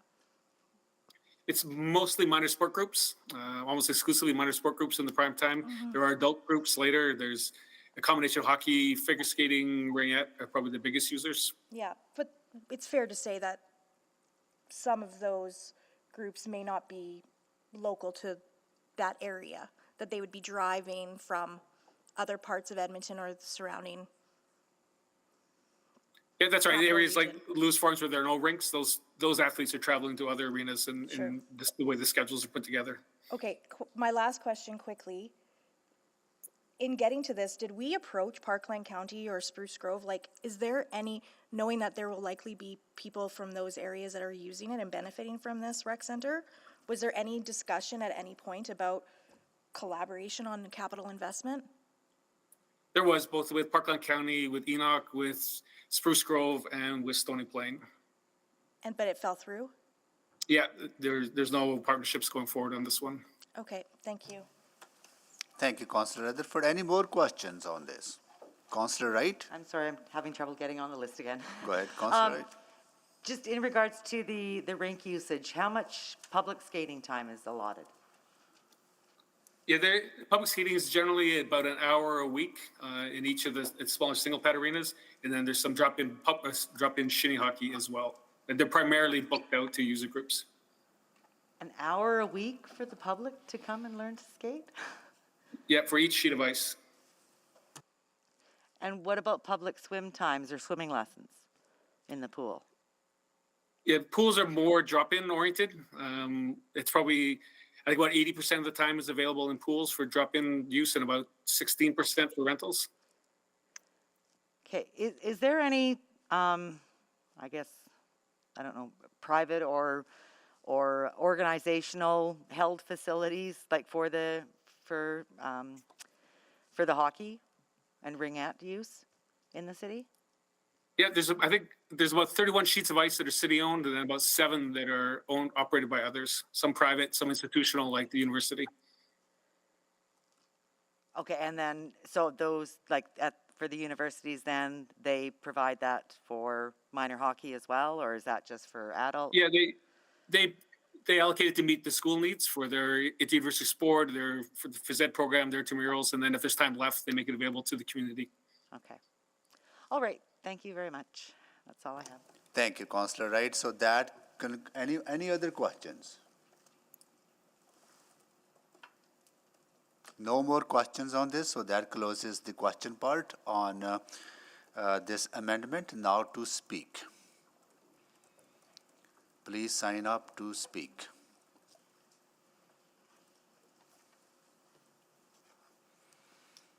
Okay. Councillor Knack. Thanks, Mayor Sohi. So I know I've said this many times, not just today, but over the last many years, but this is the budget we're talking about again, just as one more friendly reminder. This is not just a budget for a recreation center. This is a budget for a recreation center, a library, which were both on the top of the priority list based off previous work, satellite maintenance yard, and a district park, which is much smaller than most district parks. And this is on a site that we didn't own that was unserviced. So I always just like to set that context again, that this is not the same as any of the other rec centers that we've built across the city, and that's why the budget number looks so different. I think about just how, over a decade ago, we built Terwillegar at $160 million. And that was a decade ago without the inflationary pressures, without everything we're talking about. The one we approved last year, Coronation, was $158 million, which was a 40% increase from what we were first planning on a site that, again, we already owned and we already had serviced. And I could cover all the other ones, but I just want to really drive home, if we're doing apples to apples comparisons, it has to be a true apples to apples comparison. So, therefore, I think we need to be very clear about what this motion would do. It would result in the City of Edmonton trying to build all the previously mentioned items for a budget less than what we just approved for Coronation a year ago and what we built Terwillegar for over a decade ago. Based off now the new numbers of $112 million, not including any legal costs, which we already know there are legal costs based off previous information, which are significant, combined with the inflationary pressures of actually redesigning this and going out to the community and doing new engagement, I think it's safe to say it would be impossible to address the actual needs of residents. And beyond sort of the practical piece of this, I'll share a few other points to consider. When engagement started many years ago, and I talked about this in just some of my questions, every community league west of the Henday has not planned to build a community league hall because this was going to be their community hub. Because it's very costly to build community league halls, as we all know, and it's very hard to find the volunteer time to manage those spaces. So this is meant to be that space. And I think we need to remember that when we're looking at this as well. One other piece that I think really jumped out at me over the last couple of weeks where this discussion came up was I think there's still an assumption that like west of the Henday, nobody lives there. I was copied on a tweet, or had a tweet that was sent to me and said, here, look at this picture. What, are there only 2,000 people living in this space? And the picture included Lewis Estates, Rosenthal, and Secor, just 3 of the communities I represent west of the Henday. And based off the 2019 census, there were 18,650 people living in that picture that was shared with me. That was the 2019 numbers for communities that have still not fully built out. And that doesn't include Westview Village, a mobile home community that has been out there for over 50 years without really much available to them. And doesn't include the communities of Big Lake in the northwest corner of the ward I represent, which at this point have around 5,000 people living there. And that doesn't include any of the communities represented by Councillor Sarah Hamilton south of the White Mud. So I think it's important to, and I think this council understands that Actually, our suburban communities are far more densely populated than almost every single mature community, with the exception of probably Oliver and Strathcona and Garneau. So we have to remember that they also deserve services like other parts of the city. And I appreciate that everyone wants to, and the debate is not whether or not to give them services. I appreciate this council's been very thoughtful about not suggesting not doing it at all versus doing it. But I think based off some of the earlier information, there's really not really a practical way to change this at this stage, because we have kept this going along for now years at various stages. The final thing I just wanted to cover is just around transportation, and I appreciate that it's been talked about today. A lot of folks do drive to other recreation centers right now in this part of the city, and that's pretty much the only way they can access it. The next closest one at Twilliger. So if you wanted to go from school at David Thomas King School in Seacourt, or Kim Hung School, or I can't remember the other one that's in Councillor Hamilton's ward, but I did some Google Maps. All three of those schools require you to take 3 buses and go over an hour to access the Twilliger Rec Center. You have no safe way of biking there. And so realistically, there's only one way to access recreation if you live west of the Henday right now, and that is by car.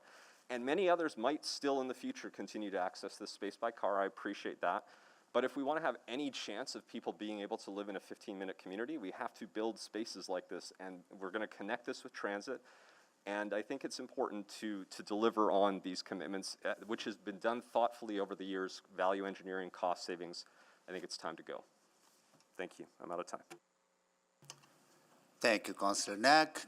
Councillor Wright, can you take the chair, please? I have the chair. Thank you. You know, one of the advantage of being a bus driver was working some split shifts, and during midday, the ability, because my work would end pretty much sometimes different parts of the city, and I would go to recreational facilities for exercise and workout, and or just be in the pool.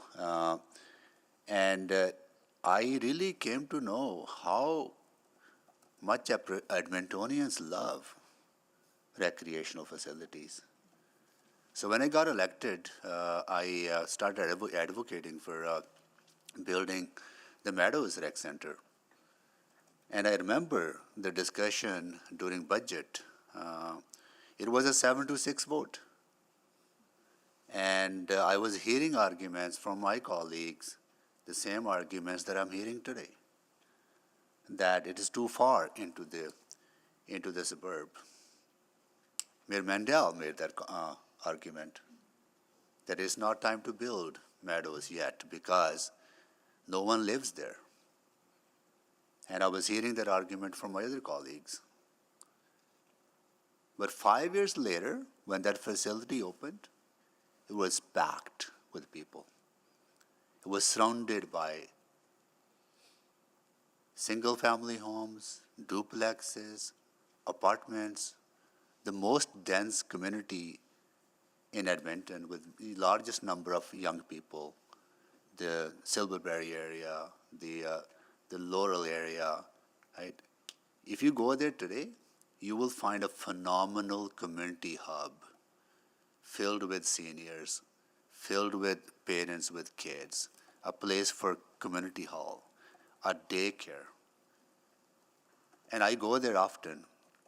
I have done a number of things for the community over my time as city councillor and a minister. But the most appreciation I get from people, that facility. And people don't mind paying taxes. People don't mind paying the cost of building those facilities because that's a core thing they need, the core thing they ask for.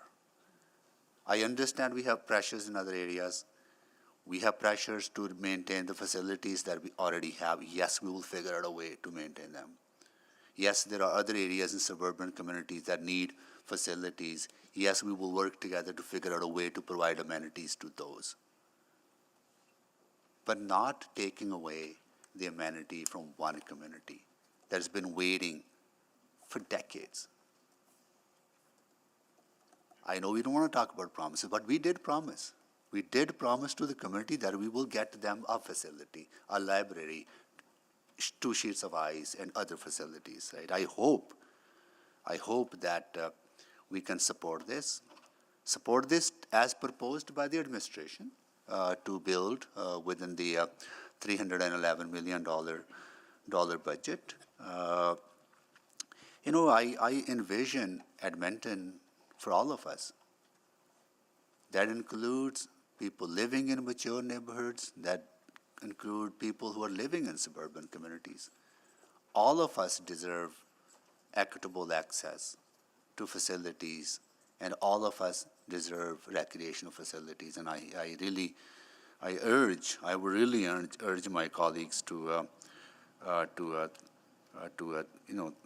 that please do consider supporting this project, and please do vote against this amendment, because this will basically gut the facility. There will not be a Lewis farm built if this passes. We have to go back to the drawing board. That's going to add to the cost. It's going to add liabilities, right? And community will be disappointed. They'll be very disappointed in a way that they may not even engage back with the community, because that trust will be broken, right? So I encourage council members to please vote against this motion. And I will take the chair back. Chair returned.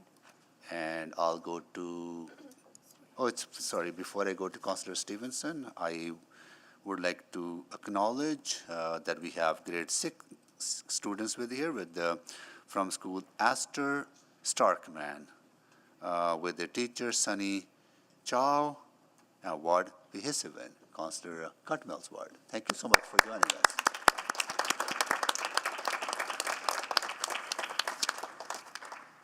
And I'll go to Councillor Stevenson. Thank you, Mr. Mayor. I really appreciate the conversations we've been having around this project, and I know it's a long-standing conversation. I, absolutely support recreation in all corners of our city, and certainly don't question the need for a facility here. I think for me, the biggest challenge is the scope and scale of what's currently proposed, and particularly such a significant investment for a building that will not be emissions neutral, that we may even have to be retrofitting in a short number of years. I think that moving forward at this point sort of sets us back against our broader goals. Again, for me, this is not a question of having a facility there. It's just the nature of the facility that will best serve not only the community, but our future communities as well. I'm certainly open to further conversations. Again, struggling a little bit is I'm hearing that the 185 number is not, I don't know, again, if there's like another number that fits better. But at this point, I'm not comfortable, or sorry, I will be supporting this just because I think we need to be incredibly prudent with our investments. And I think that as currently proposed, I just worry about, again, the scale and the scope on a building that I don't think is aligned with all of our future vision in terms of climate change. So thank you. Thank you, Councillor Stevenson. Councillor Rutherford? Yes, thank you so much, and I really appreciate the conversation we're having today and the topic we're grappling of. I am taken back to last fall or December 2021. The conversation was sort of, as a new councillor, because we've gone this far, we're wasting money by not going. But this is the last of the big mega rec centers. And now the conversation is shifting to, it's not a mega rec center, it's all of these other things within the element of it. But I really struggle with that. I struggle with the fact that we are building an LRT and that LRT does not connect to this rec center. I struggle with the fact that, we did something unique for the first time with our carbon budget, and while it's perfectly imperfect, it is meant to be another factor in our decision making. And I really struggle to support this approach, especially when you look at, we've been talking since 2018 about shifting our approach to community rec facilities. Yet this one has continued to go down that path. I wish, previous council kicked it down the line. It was supposed to be approved to build in 2019 to 2022, and it wasn't. Yet again, another example of how this council is left with the burden of picking up those decisions, and we are going to get major flack for the tax increase that is going to occur because of this and all the other things that we're picking up from previous council decisions. We have to find money somewhere. We have to decrease somewhere. But as Councillor Stevenson said, this does not mean that I don't see the value of recreation in this corner of the city, but I worry that by approving this, or by this failing, the amendment on the floor failing, and going forward with the $311 million price tag, we are putting at risk all of those little investments that have a bigger collective impact across the city. Our district parks, small playground infrastructure. I have an amendment in the capital budget for a playground structure in Albany. It's another community that's been waiting 10 years. They don't even have a playground. But I'm guessing if this passes, that will not get passed, because even though it's only 1.5 million, we won't have any money left.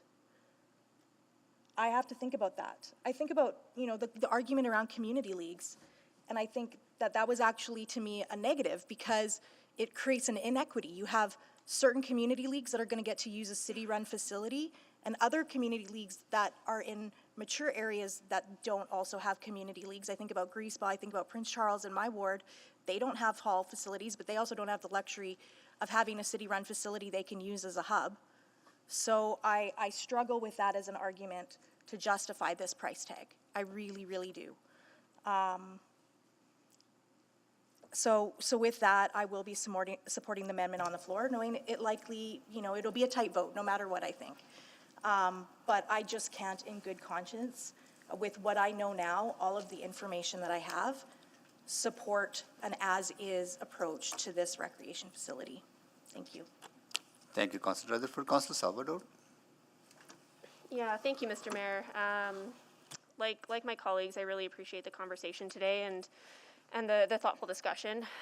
And I recognize this is a challenging conversation. It does feel like we have been having this on and off again for quite a while, but I think the fact that this project has been limping along for so long is actually an indication that it does require additional scrutiny and attention. Learning what we've learned about the state of our city facilities and the renewal work that we need to undertake, as well as our projected debt, if this project were to pass, I'm very concerned about the position that would place us in. I regret that we did not have a significantly more thorough discussion regarding this investment back in the fall. At the same time, I think it's absolutely fair and actually prudent that we recognize how economic conditions have changed and are responsive to those changes.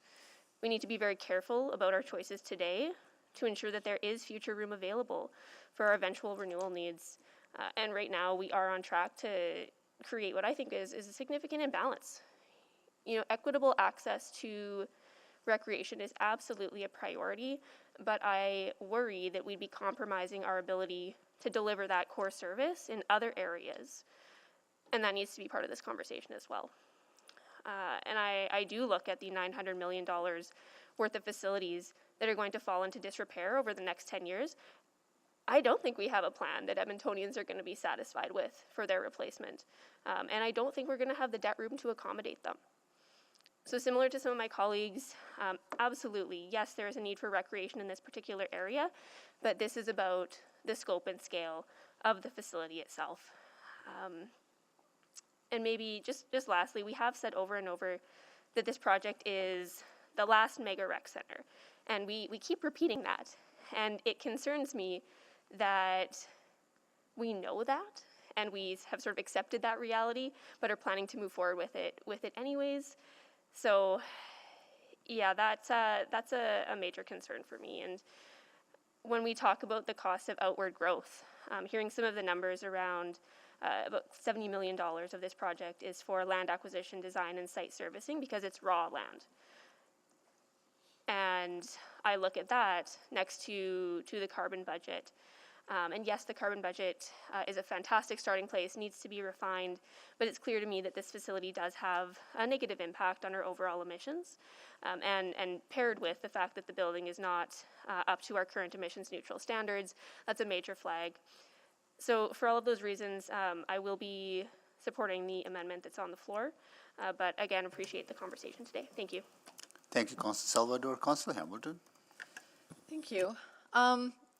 Councillor Knack got me thinking, because once he started to talk about how dense his neighborhoods were, I was thinking of looking at our ARPs for Hamptons, for Glastonbury, or the ASPs, I should say, Hamptons, Glastonbury, Edgemont. Those neighborhoods alone have 36,000 people plan to live in them. We also approved the Stillwater ASP, which has an additional 51,000 people scheduled to live in those neighborhoods, which brings the total people living west of the Anthony Henday to 87,000 people, which is would be its own mid-sized city, actually, in the next 15 to 20 years. I bring this up because Mayor Sohi will remember, as well as other watchers of council, that historically council struggled with a suburban-urban divide here. And it took a great deal of leadership over successive councils to stop having people talk about getting what's theirs for their community and screw the rest of the city. It actually took a lot of leadership and a lot of compromise to get people talking about bike lanes, to get people talking about implementing public transit, to get people thinking about not just what they were going to get for their neighborhoods, but what they were going to get for their city. And it took compromise. It took an understanding that if you want to build a transmunicipal LRT system, you got to deliver projects to people in the neighborhoods where they live so that they knew the value they were getting for their tax dollars in the city. Councillor Rutherford is right. This project was actually approved in 2019. And Councillor Knack and I, apropos of a indicator from the provincial government that MSI funding was on the ropes, chose to delay the project because we thought that's what was best for our city. That's a decision that Councillor Knack and I put forward. Since then, I don't think there's been a conversation with this provincial government where we do not talk about a municipal fiscal framework for our major cities, when we don't talk about restoring MSI, because that's what's best for our whole city. So when we talk about collaboration, when we talk about a city plan, I do not see the city plan we have in place today amounting to anything if we cannot build a 15-minute community for our most densely populated neighborhoods. And if we can't execute on that, then everyone here should have something to worry about, because that means that we are not going to be able to build transmunicipal transit systems. We are not going to be able to build those 15 communities in other neighborhoods. So I, once again, am here making the case, this is Groundhog Day for us again and again.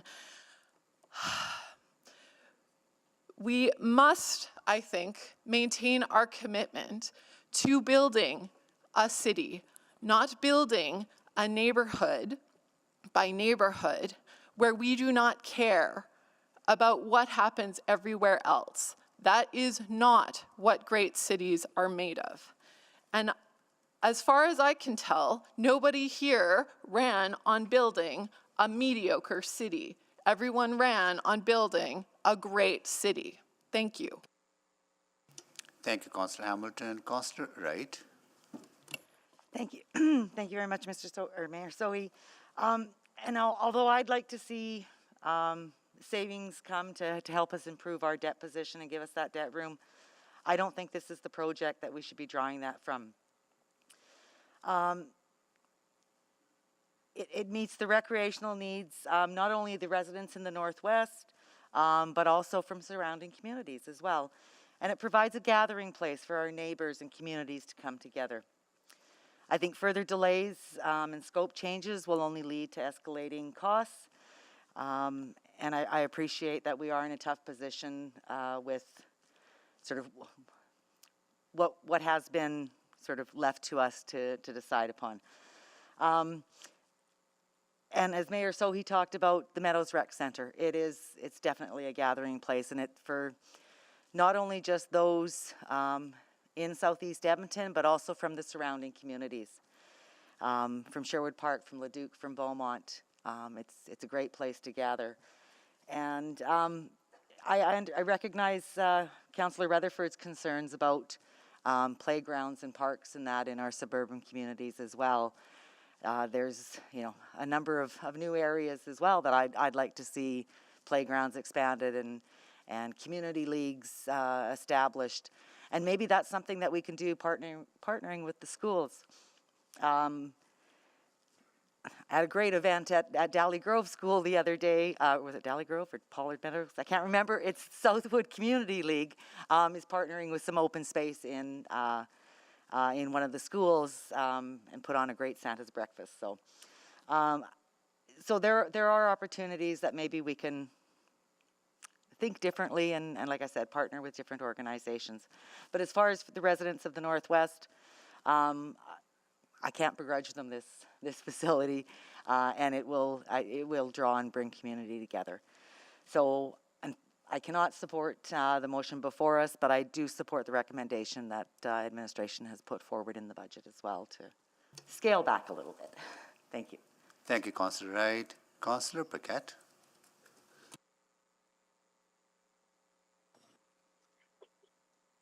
Oh, thank you, Mr. Mayor.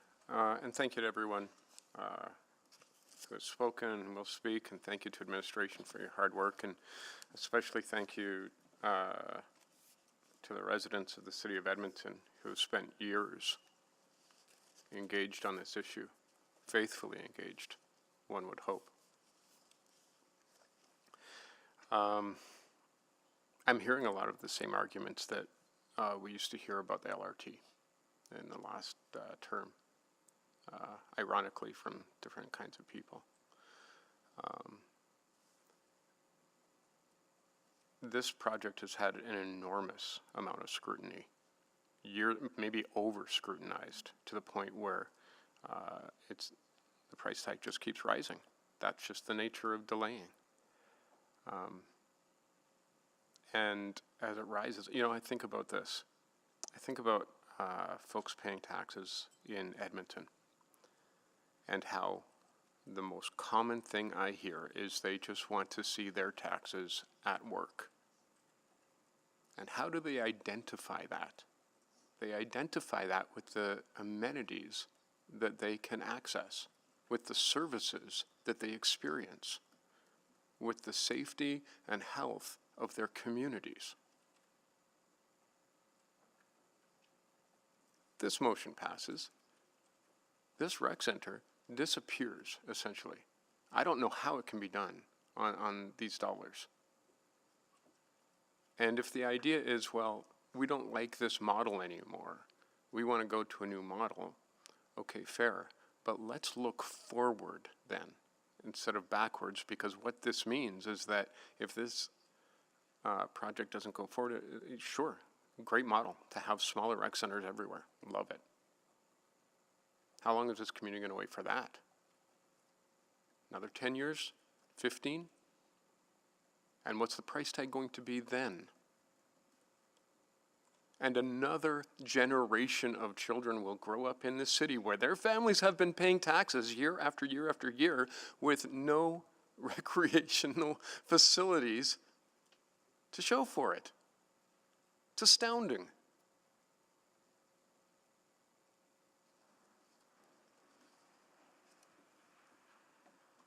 I, for one, cannot break the trust of Edmontonians who have put their time and their effort into this again and again, especially when I've got a rec center in my community.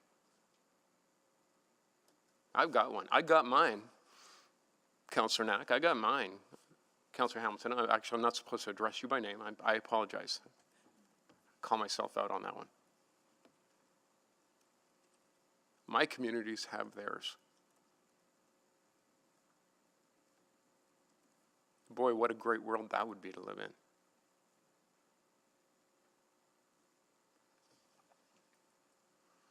We talk about the fiscal situation. Well, we address that. It will just keep going up. And if I go and ask my community, hey, how much was Clairview Rec Center? No one's going to know. But if I ask, how much do you value Clairview Rec Center? They're going to talk to me all day.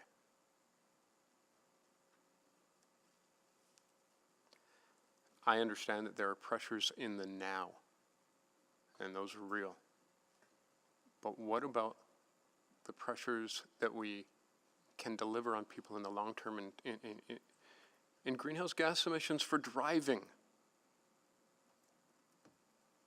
The long-term cost of the health of people who do not have a facility in their neighborhood. I hear a lot about both and I think that when we're talking about 15-minute communities and being fiscally responsible, there is a both and argument here that should not exclude an entire swath of the population of Edmonton.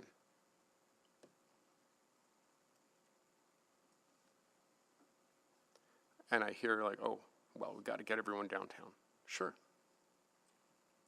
But downtown cannot exist without the other parts of Edmonton, and the other parts of Edmonton cannot exist without downtown. And if that's not the analogy for how we should be governing with everything, recognizing the value of all pieces of this city, then we're in the wrong job. Thank you, Mr. Mayor. Thank you, Councillor Paquette. Councillor Cartwell. Thank you, Mayor Sohi. So I'll avoid the way back when I was a kid soliloquy, because I got pretty badly flamed for that on Friday. So, but just building on some comments that have already been made. You know, first of all, with the on the sort of the community league building piece. Last term I represented at least 11 community leagues that I represent now, plus another 4 or 5 that Councillor Rice now represents. And a number of those community leagues were saying 4 or 5 years ago, boy, we could sure use a building. And I said, well, be careful about building a building, because now you've got a building. Now you're a landlord. Now you're looking for a tenant to maintain your cost. Now somebody, a volunteer, is coming out at 2 in the morning when a fight breaks out at the reception, that kind of stuff. Like, do you really want to be a landlord to a building? And some communities do, but if we can think about the density of community-owned and operated buildings, that might be something we think about. That conversation ultimately led to the partnership with the Edmonton Public School Board to bolt on a small community center to Dr. Ann Anderson High School. So that those communities do have that place. Now I understand that not all communities have that opportunity, but across the city, if those buildings are no longer functioning, the city inherits them. So I think that's something as a council and as administration we got to think about. If we can provide other opportunities for those assemblies, then we should take them. Does it work? Well, I can tell you that when I was a member of the community looking at the Twilliger Rec Center and sitting in this room and presenting to councillors, so he and Mayor Mandel, we talked about all kinds of models to try to reduce the cost, because 2007 and 2008 were just like right now. The construction inflation death spiral, that if you wait a year to find a way to save money, you lose all the money you save to inflation. And that's what we were faced with. We talked about design build. We had a contractor come to us that said we can do a twin arena and the whole rec center for $95 million. We talked about P3s, we talked about, and we eventually built something for $160 million. $160 million plus 15 years of inflation at 1.5% takes you to $200 million. This building at 211 is not out of whack. And I know I talked to you about some of this when we talked about it a couple of weeks ago. But when you break down the profile of the cost of these elements, the rec center piece is not out of whack for current day costs to build this rec center. We can talk about new models and smaller impacts, but when we talk just about the finances to these things, we lose the potential conversation around the 15-minute community. And I can remember when I was part of that community that was building the Terwillegar Rec Center, my focus was on the arenas. I coached hockey in that part of the city, and our home rink was Kenilworth. So from where I lived to Kenilworth was at least a 30-minute journey in October. On the icy roads, it was more. And so here you have, you know, a community that had, you know, somewhere in the neighborhood of 40 minor hockey teams all traveling to 75th Street and 82nd Avenue to play half their hockey games. I really wanted to see that arena built in our part of the city. And the people that were around me in the community said, you're going to, like, this will be a place of assembly. This will be a place where people gather. This will be the focal point of the community. Whatever. I just want the arena. I can tell you now, those coaching days are behind me. Sorry for the reference to being an old guy. But when I walk through that rec center, I can't get through there in less than an hour. Everybody is in that space. Everybody gathers there. Everybody meets there. There's 100 voices in that community. There is a small portion of that rec center that is part of the seniors center that we don't have in Southwest Edmonton. We're making use of the space. You know, the fun run starts there. All of these things happen because we now have a focal point in that community. So instead of gravitating to other parts of the city, or not gravitating at all, we gravitate to the Terwillegar Rec Center. And you know, it is a small city. Peheswin has got 75,000 people in it with room for another 35,000. That's Red Deer. Red Deer with one rec center. Lewis Farms is arguably the same size and has got none. And I just don't see that we're going to save a whole lot and still meet our obligation to this community. So I say we get forward and get on with getting on. Thank you. Thank you, Councillor Cartmel. Councillor Tang. Thank you, Mr. Mayor. This is one of the biggest reduction we have on the capital list that's up for discussion. This conversation has been going on for a long time through multiple councils and also through multiple various economic conditions, including when the economy is good. Ultimately, it falls on this council to fund the full project. And this project concerns me from a variety of perspectives, many of which are covered by my colleagues from emission, transportation, fiscal responsibility sides. It also concerns me how the scope of this project has gotten to the place where it is now, with little flexibility, where it becomes the ground that takes on everyone's wish list. How the heck did we get to that point? You know, we've said from the beginning, this project is about tough choices. It's about compromises. It's not about merit. And I think this scale back is that compromise. And I see it as actually challenging the status quo of how we build things. Something will be built, it won't look like what has been proposed, but still amenity that will benefit the community, create a space for connection. And I hope, regardless of how this vote falls out, that this can be the pressure we need to rethink our recreation and infrastructure approach. For example, let's think more regionally. Tri-Leisure Center is an innovative model, in my opinion, that's in Spruce Grove.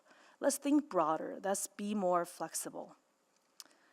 And it also concerns me that we are carrying past council's lack of commitment and passing the buck to this current council. This is becoming a theme for not just this item, but many others.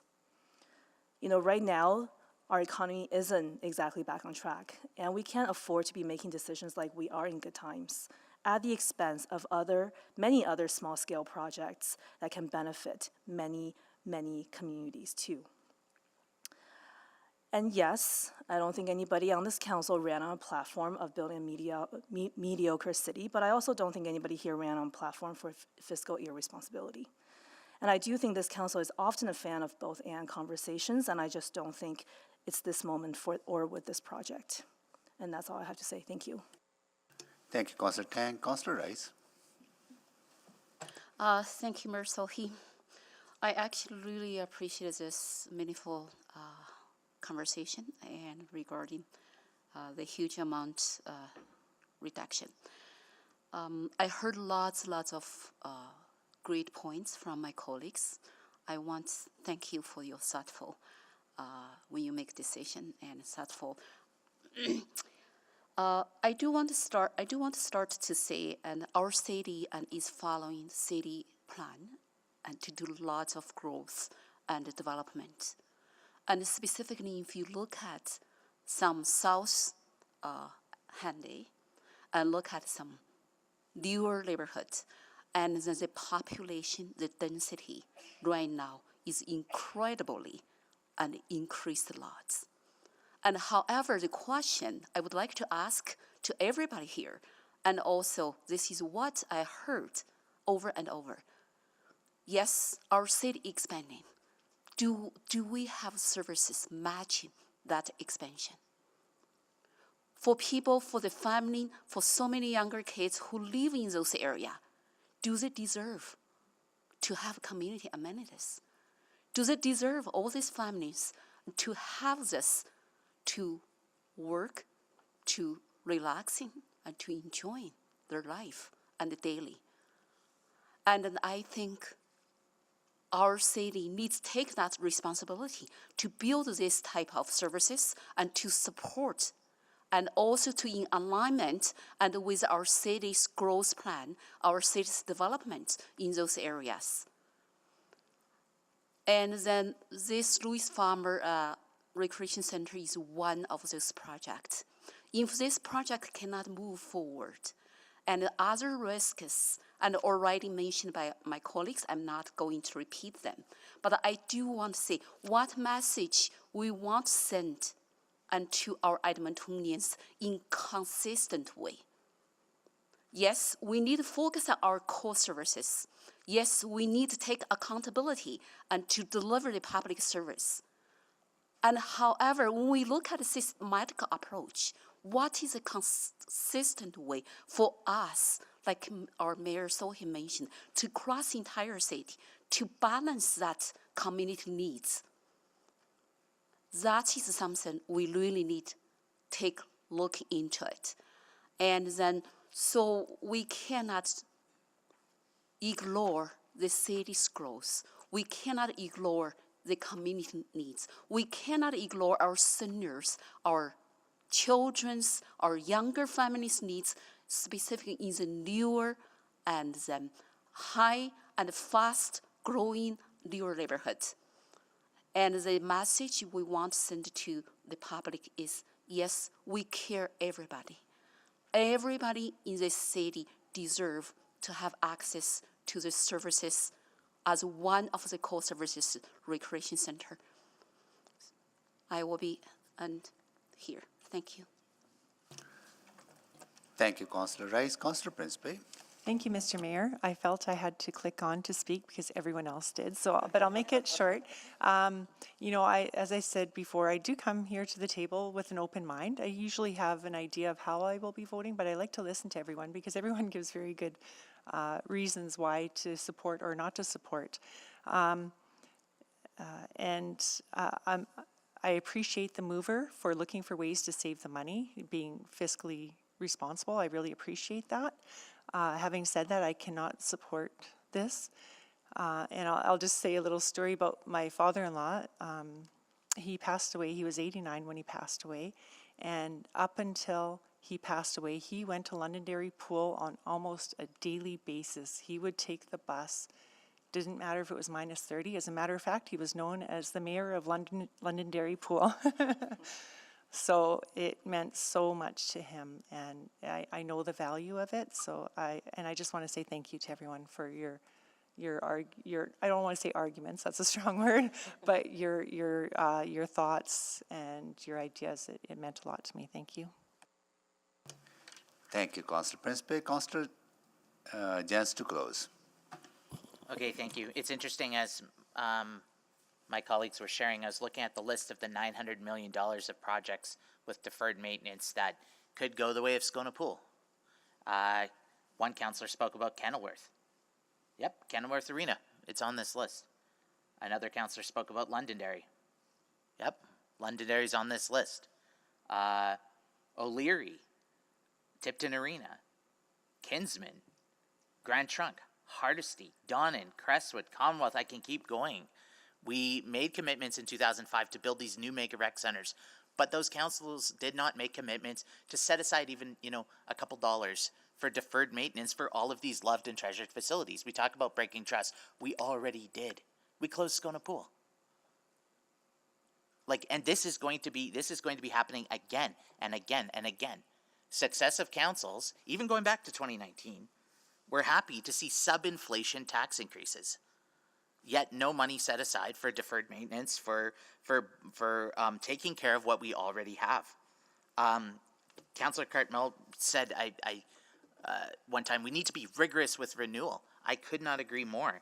And the problem with this decision is it's not the suburbs versus the core, east side, west side, north side, south side. It's one project versus all of the other competing priorities in the city and in our plans. If we go ahead and do this, we are locking in hundreds of millions of dollars that we can't use for other priorities. We can't use to take care of what we already have. We can't use to reinvest. And should all neighborhoods have great amenities? Of course, but on what timeline? And councils already, they made promises, they made commitments in 2005. There's a reason we haven't got here yet. And again, I come back to my frame for this entire budget conversation comes back to three things: climate emergency, housing and human rights, and transportation mode shift. And if we vote for this project, we are tying up our ability to deal with some of those other things. Yes, some people have a right to a wonderful 15-minute community, but some people have a right to a warm place to sleep where they aren't having limbs amputated. And I worry that we are tilting way too far on the side of being a city with wonderful amenities, but not focusing on the basic human rights of Edmontonians. So, as Councillor Tang said, yes, we are left holding the bag here for successive councils who wanted the new and shiny and who didn't invest in renewal.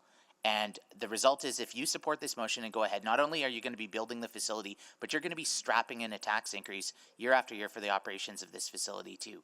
So what we've tried to put together with this, what I've tried to put together with this amendment here today, is a way to constrain some of that, to provide us still a way to balance things out, to not pit people against each other, but to find a middle ground. And I really worry, I hate that framing of the suburbs versus the rural versus the urban, the suburbs versus the core, because it's so disingenuous, because we are one city and we do deserve 15-minute communities, but so do those everywhere else, not just in this neighborhood. And it's a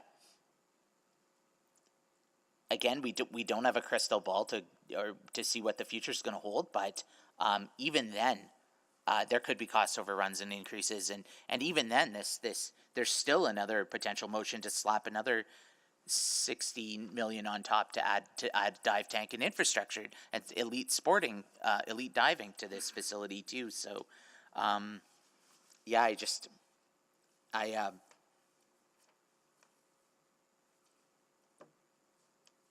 think that's all I have. Thank you. Thank you, Councillor Chance. Please vote.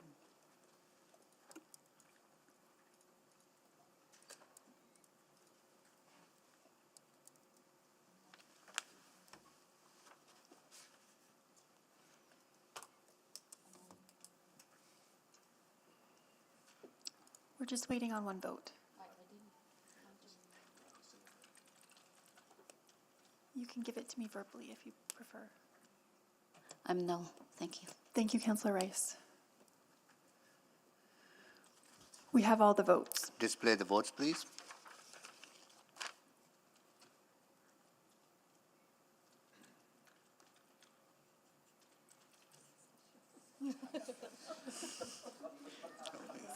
They're not It's 8-5. They're not displayed. It's like Big Brother.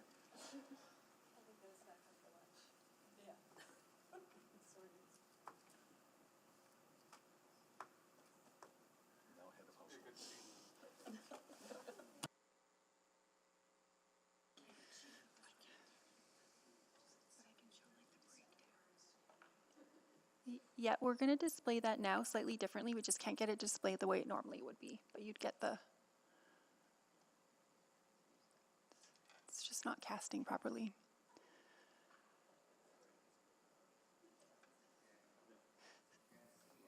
Hold on. The motion has failed 8-5. 5 to 8. 5-8, sorry. Well, it's other way, but still. 5 and yes, 8 and no. Okay, if people can see it on the screen. All right, okay. Moving on.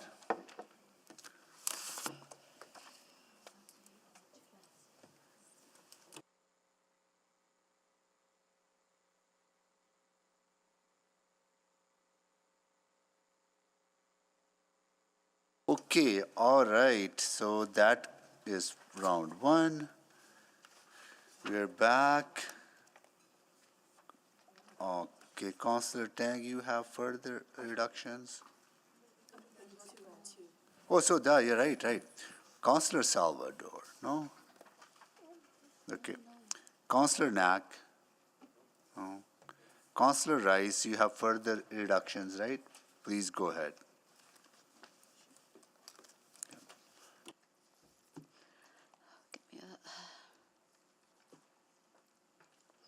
Give me 1 second. I'm going to open my documents. Take your time.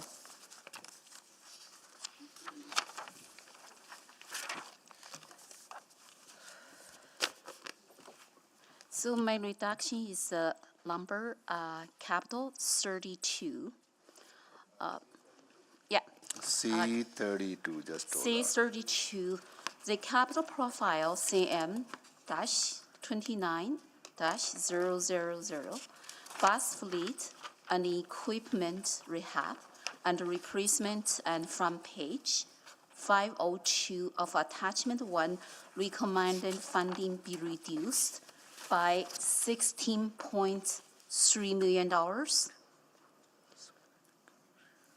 So 6.4 million in 2023, 3.285 million and in 2024, and 3.285 million in 2025, and 3.2853 million in 2026 with funding from pay-as-you-go. Okay, so this is changed than what I have, right? You're on C32, right, Councillor Rice? Yes. On- C32, and then so. Just hold on, just for Yeah. 1 second.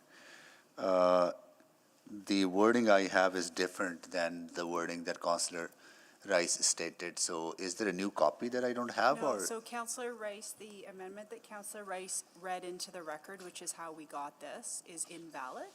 And so Finance and ourselves provided different wording to Councillor Rice.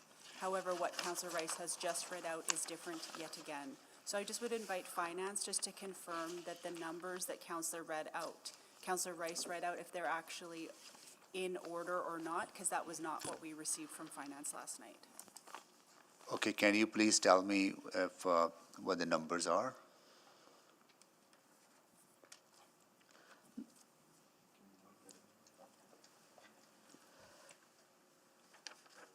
Because what Councillor Rice has read is not what Finance has, right?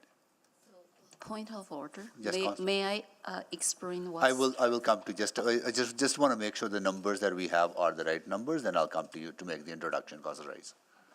I'll stop your clock, don't worry. Introduction, just the explanation, what's the difference? Why is it different? So number you stated are different from what Finance provided? My number is my original amendment number, and then the number, original number is $16.3 million, but the number sent this morning and it is different from my original, and I'm not aware of that. So that is why I read my original number. So Councillor Rice, as I did explain, the recommendation from Finance was not to remove the full 16 million, and of course we'll defer to Finance, but just that there were conditions within the profile that removing all of the pay-as-you-go would be problematic. So as you requested last night, we provided you with a motion or an amendment that would be valid. What you've stated was consistent with what you had stated before, which as far as I understand is invalid, but always would welcome Finance to correct us. So, and if I can just weigh in here, we have to leave some pay-as-you-go to match. And so to take the pay-as-you-go, to completely eliminate the pay-as-you-go, which is what those numbers would do, ultimately create some issues with us no longer being able to pay for ineligibles in the profile. It's my understanding here, and if my original amendment is already tabled, and if we would like to leave the money and in the pay-as-you-go, we can make a larger amendment. I would like to state my own amendment. So, Councillor Rice, I'll come to you again. I am really struggling with this because as chair, I don't have the wording that Councillor Rice stated, and I don't have the wording that Finance is proposing. And what all I have is C32, the capital profile CM66 3600, bus fleet equipment rehab, replacement phase 502, attachment 1, to be reduced by 40%, pay-as-you-go, which is $16.3 million, replacement with the local government fiscal framework for same amount. That's I have. So I need the proper amendment to start the discussion. So Yeah, so this is where this is a bit problematic. So unless somebody's going to state the amendment as presented by Finance, it's not before you for discussion. So the reason the original amendment was out of order is because the original was to replace the pay-as-you-go with local government fiscal framework funding, which is not available. Yeah. We were then asked over the weekend to recraft it, which we did. But if Councillor Rice doesn't want to state it, that's why I haven't shared the wording, because I don't want to take that right away from Councillor Rice to actually state the amendment that would be valid. Okay. I know that is not helpful, but it is not my place to overstep. No, the I council understand and that, elected officials. but I just need to know what Councillor Rice's amendment is. Can someone please put Councillor Rice's statement as stated by her on the screen? Perhaps since Councillor Rice didn't state what we gave her, I would ask Councillor Rice to actually share that in the chat, since that's what she gave. Can you please, I don't Councillor have Rice, that. share that? What are you proposing? Can you please share that with administration? I would like to say yes, and then I want to say, and I only changed the number, I didn't change any wording from the administration provided. I really appreciate their work on this, and then all the wording is the same, I just keep my original number as you say on the document. So can you please send it to City Clerk's office so that all of us get to see what you have? What your amendment is? Copy, yes, I can Please. copy city provided to me, city administration provided to me, and then just to change the number, that's all.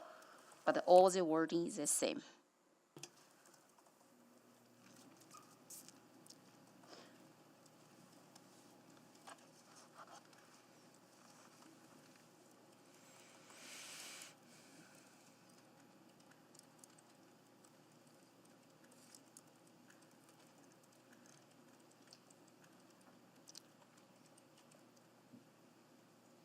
May I ask administration and finance, and based on my original number 16.3, and based on what I stated, to add into the different years? Because you will be faster than me to type here. Thank you. So Councillor Rice, you just wanted to replace the 13.255 million with the 16.3? Yes, as I communicated earlier in the G-chat, yes. Yeah, no, that's great. Thank you It's very just- much, it's and then out I of would like order. to replace that, but I do need the number as I stated when I speak, and add it to the different years. And I added 3 million, and each 1 million in 2024, 25, 26. That's 3 million. I am really sorry. I don't know what number we're talking about. Can you please, Councillor Rice, I will request again, please send it to clerk's office so we get to see what you're proposing. So I am already sent it this morning, okay. So can you please put on this screen what Councillor Rice is proposing? Then I can ask administration their views on that. Yeah, so I'll put it in the chat. It's just my understanding and my advice to you is that you rule it out of order. Yeah, so, but I need to see what I need to rule out of order. That's what I'm struggling with, right?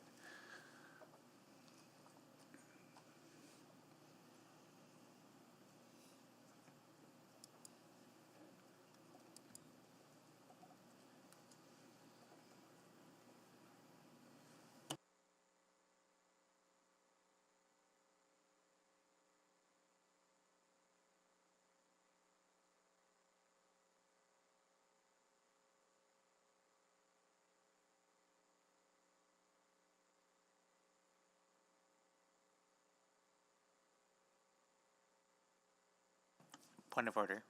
Is it, given Yeah. the fact that we're minutes from recess, is it worth standing at ease for a moment, letting the counselor and the clerk sort it out, and then coming back at 1:30?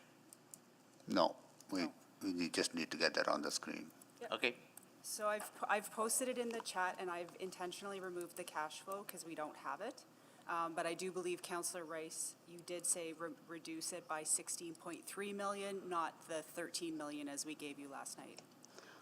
Is that correct? Yes. Thank you. So reduced by 16.3 million. So I've put it in the chat for the councillors, and the clerk's team's just going to put it up on the screen. Yep. Just note, it's a different capital profile noted in the chat than what's on our other tracking sheet. Not sure what Councillor Rice Sorry, read out. we'll have to clarify that. Okay. That was what I got, just checking. Yes, it's 3600. Yeah, that is my original number. And also, I state this is come from pay-as-you-go. Okay, so we have what Councillor Rice has her amendment is on the floor to give her the proper procedure. I would ask her to make the introduction, then I'll go to clerk and finance why this is out of order. So if an amendment or a motion is out of order, you don't typically introduce it. But Okay. again, we'll defer to the chair. Okay, can you please explain to me why this amendment is out of order?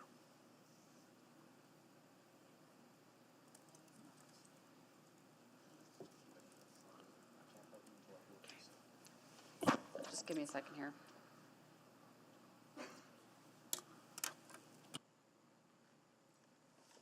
So in order for us to, if we take out all of the pay-as-you-go, there are ineligible costs of the Canada Community Building Fund that we would actually have to be able to match using pay-as-you-go dollars.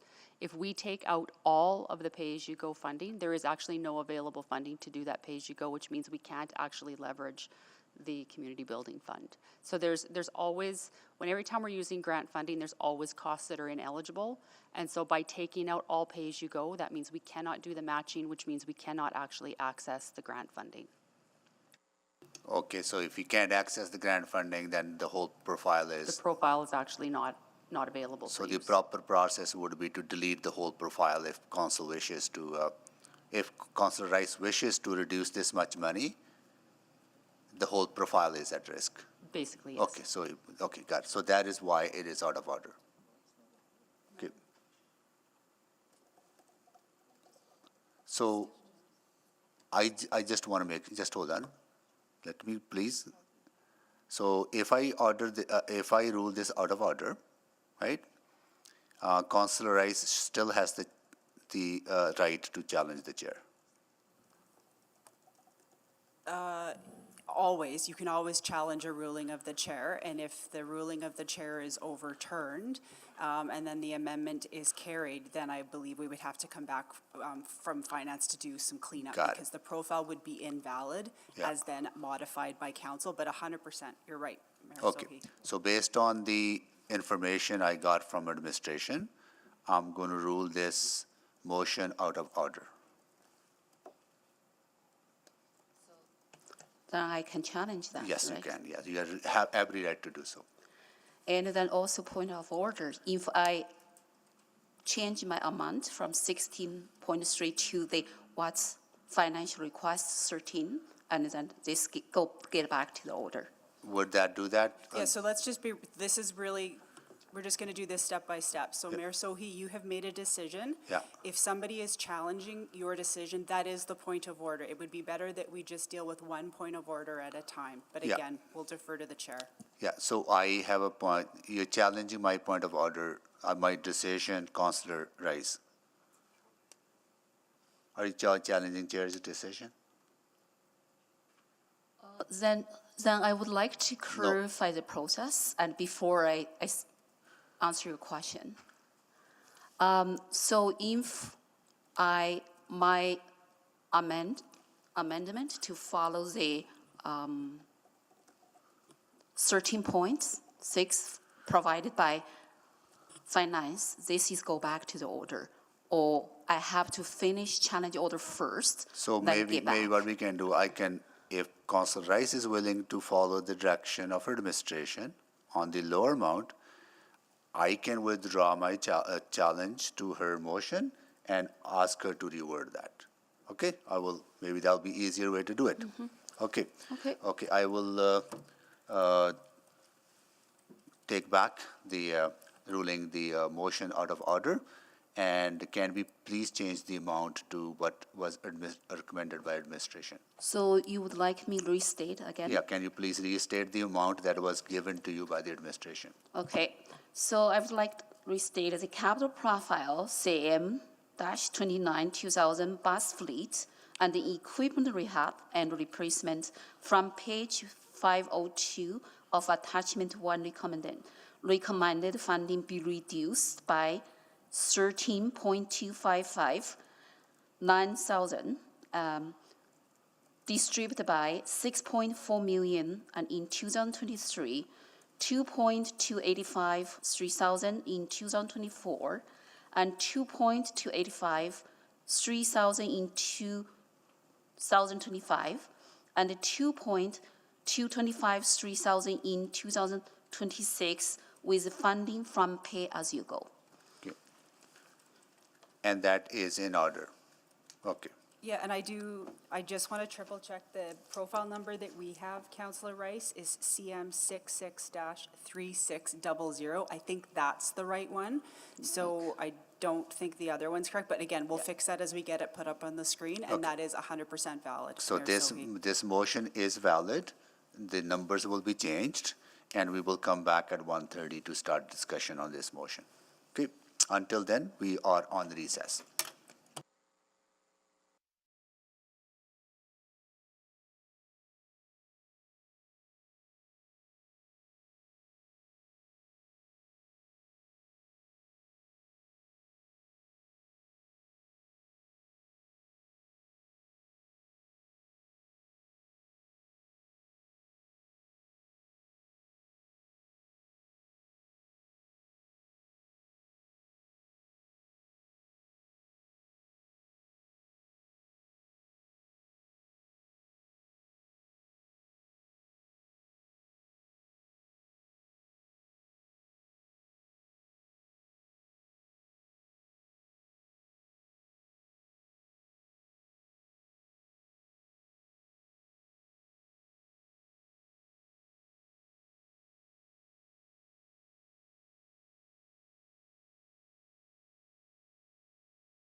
Ready?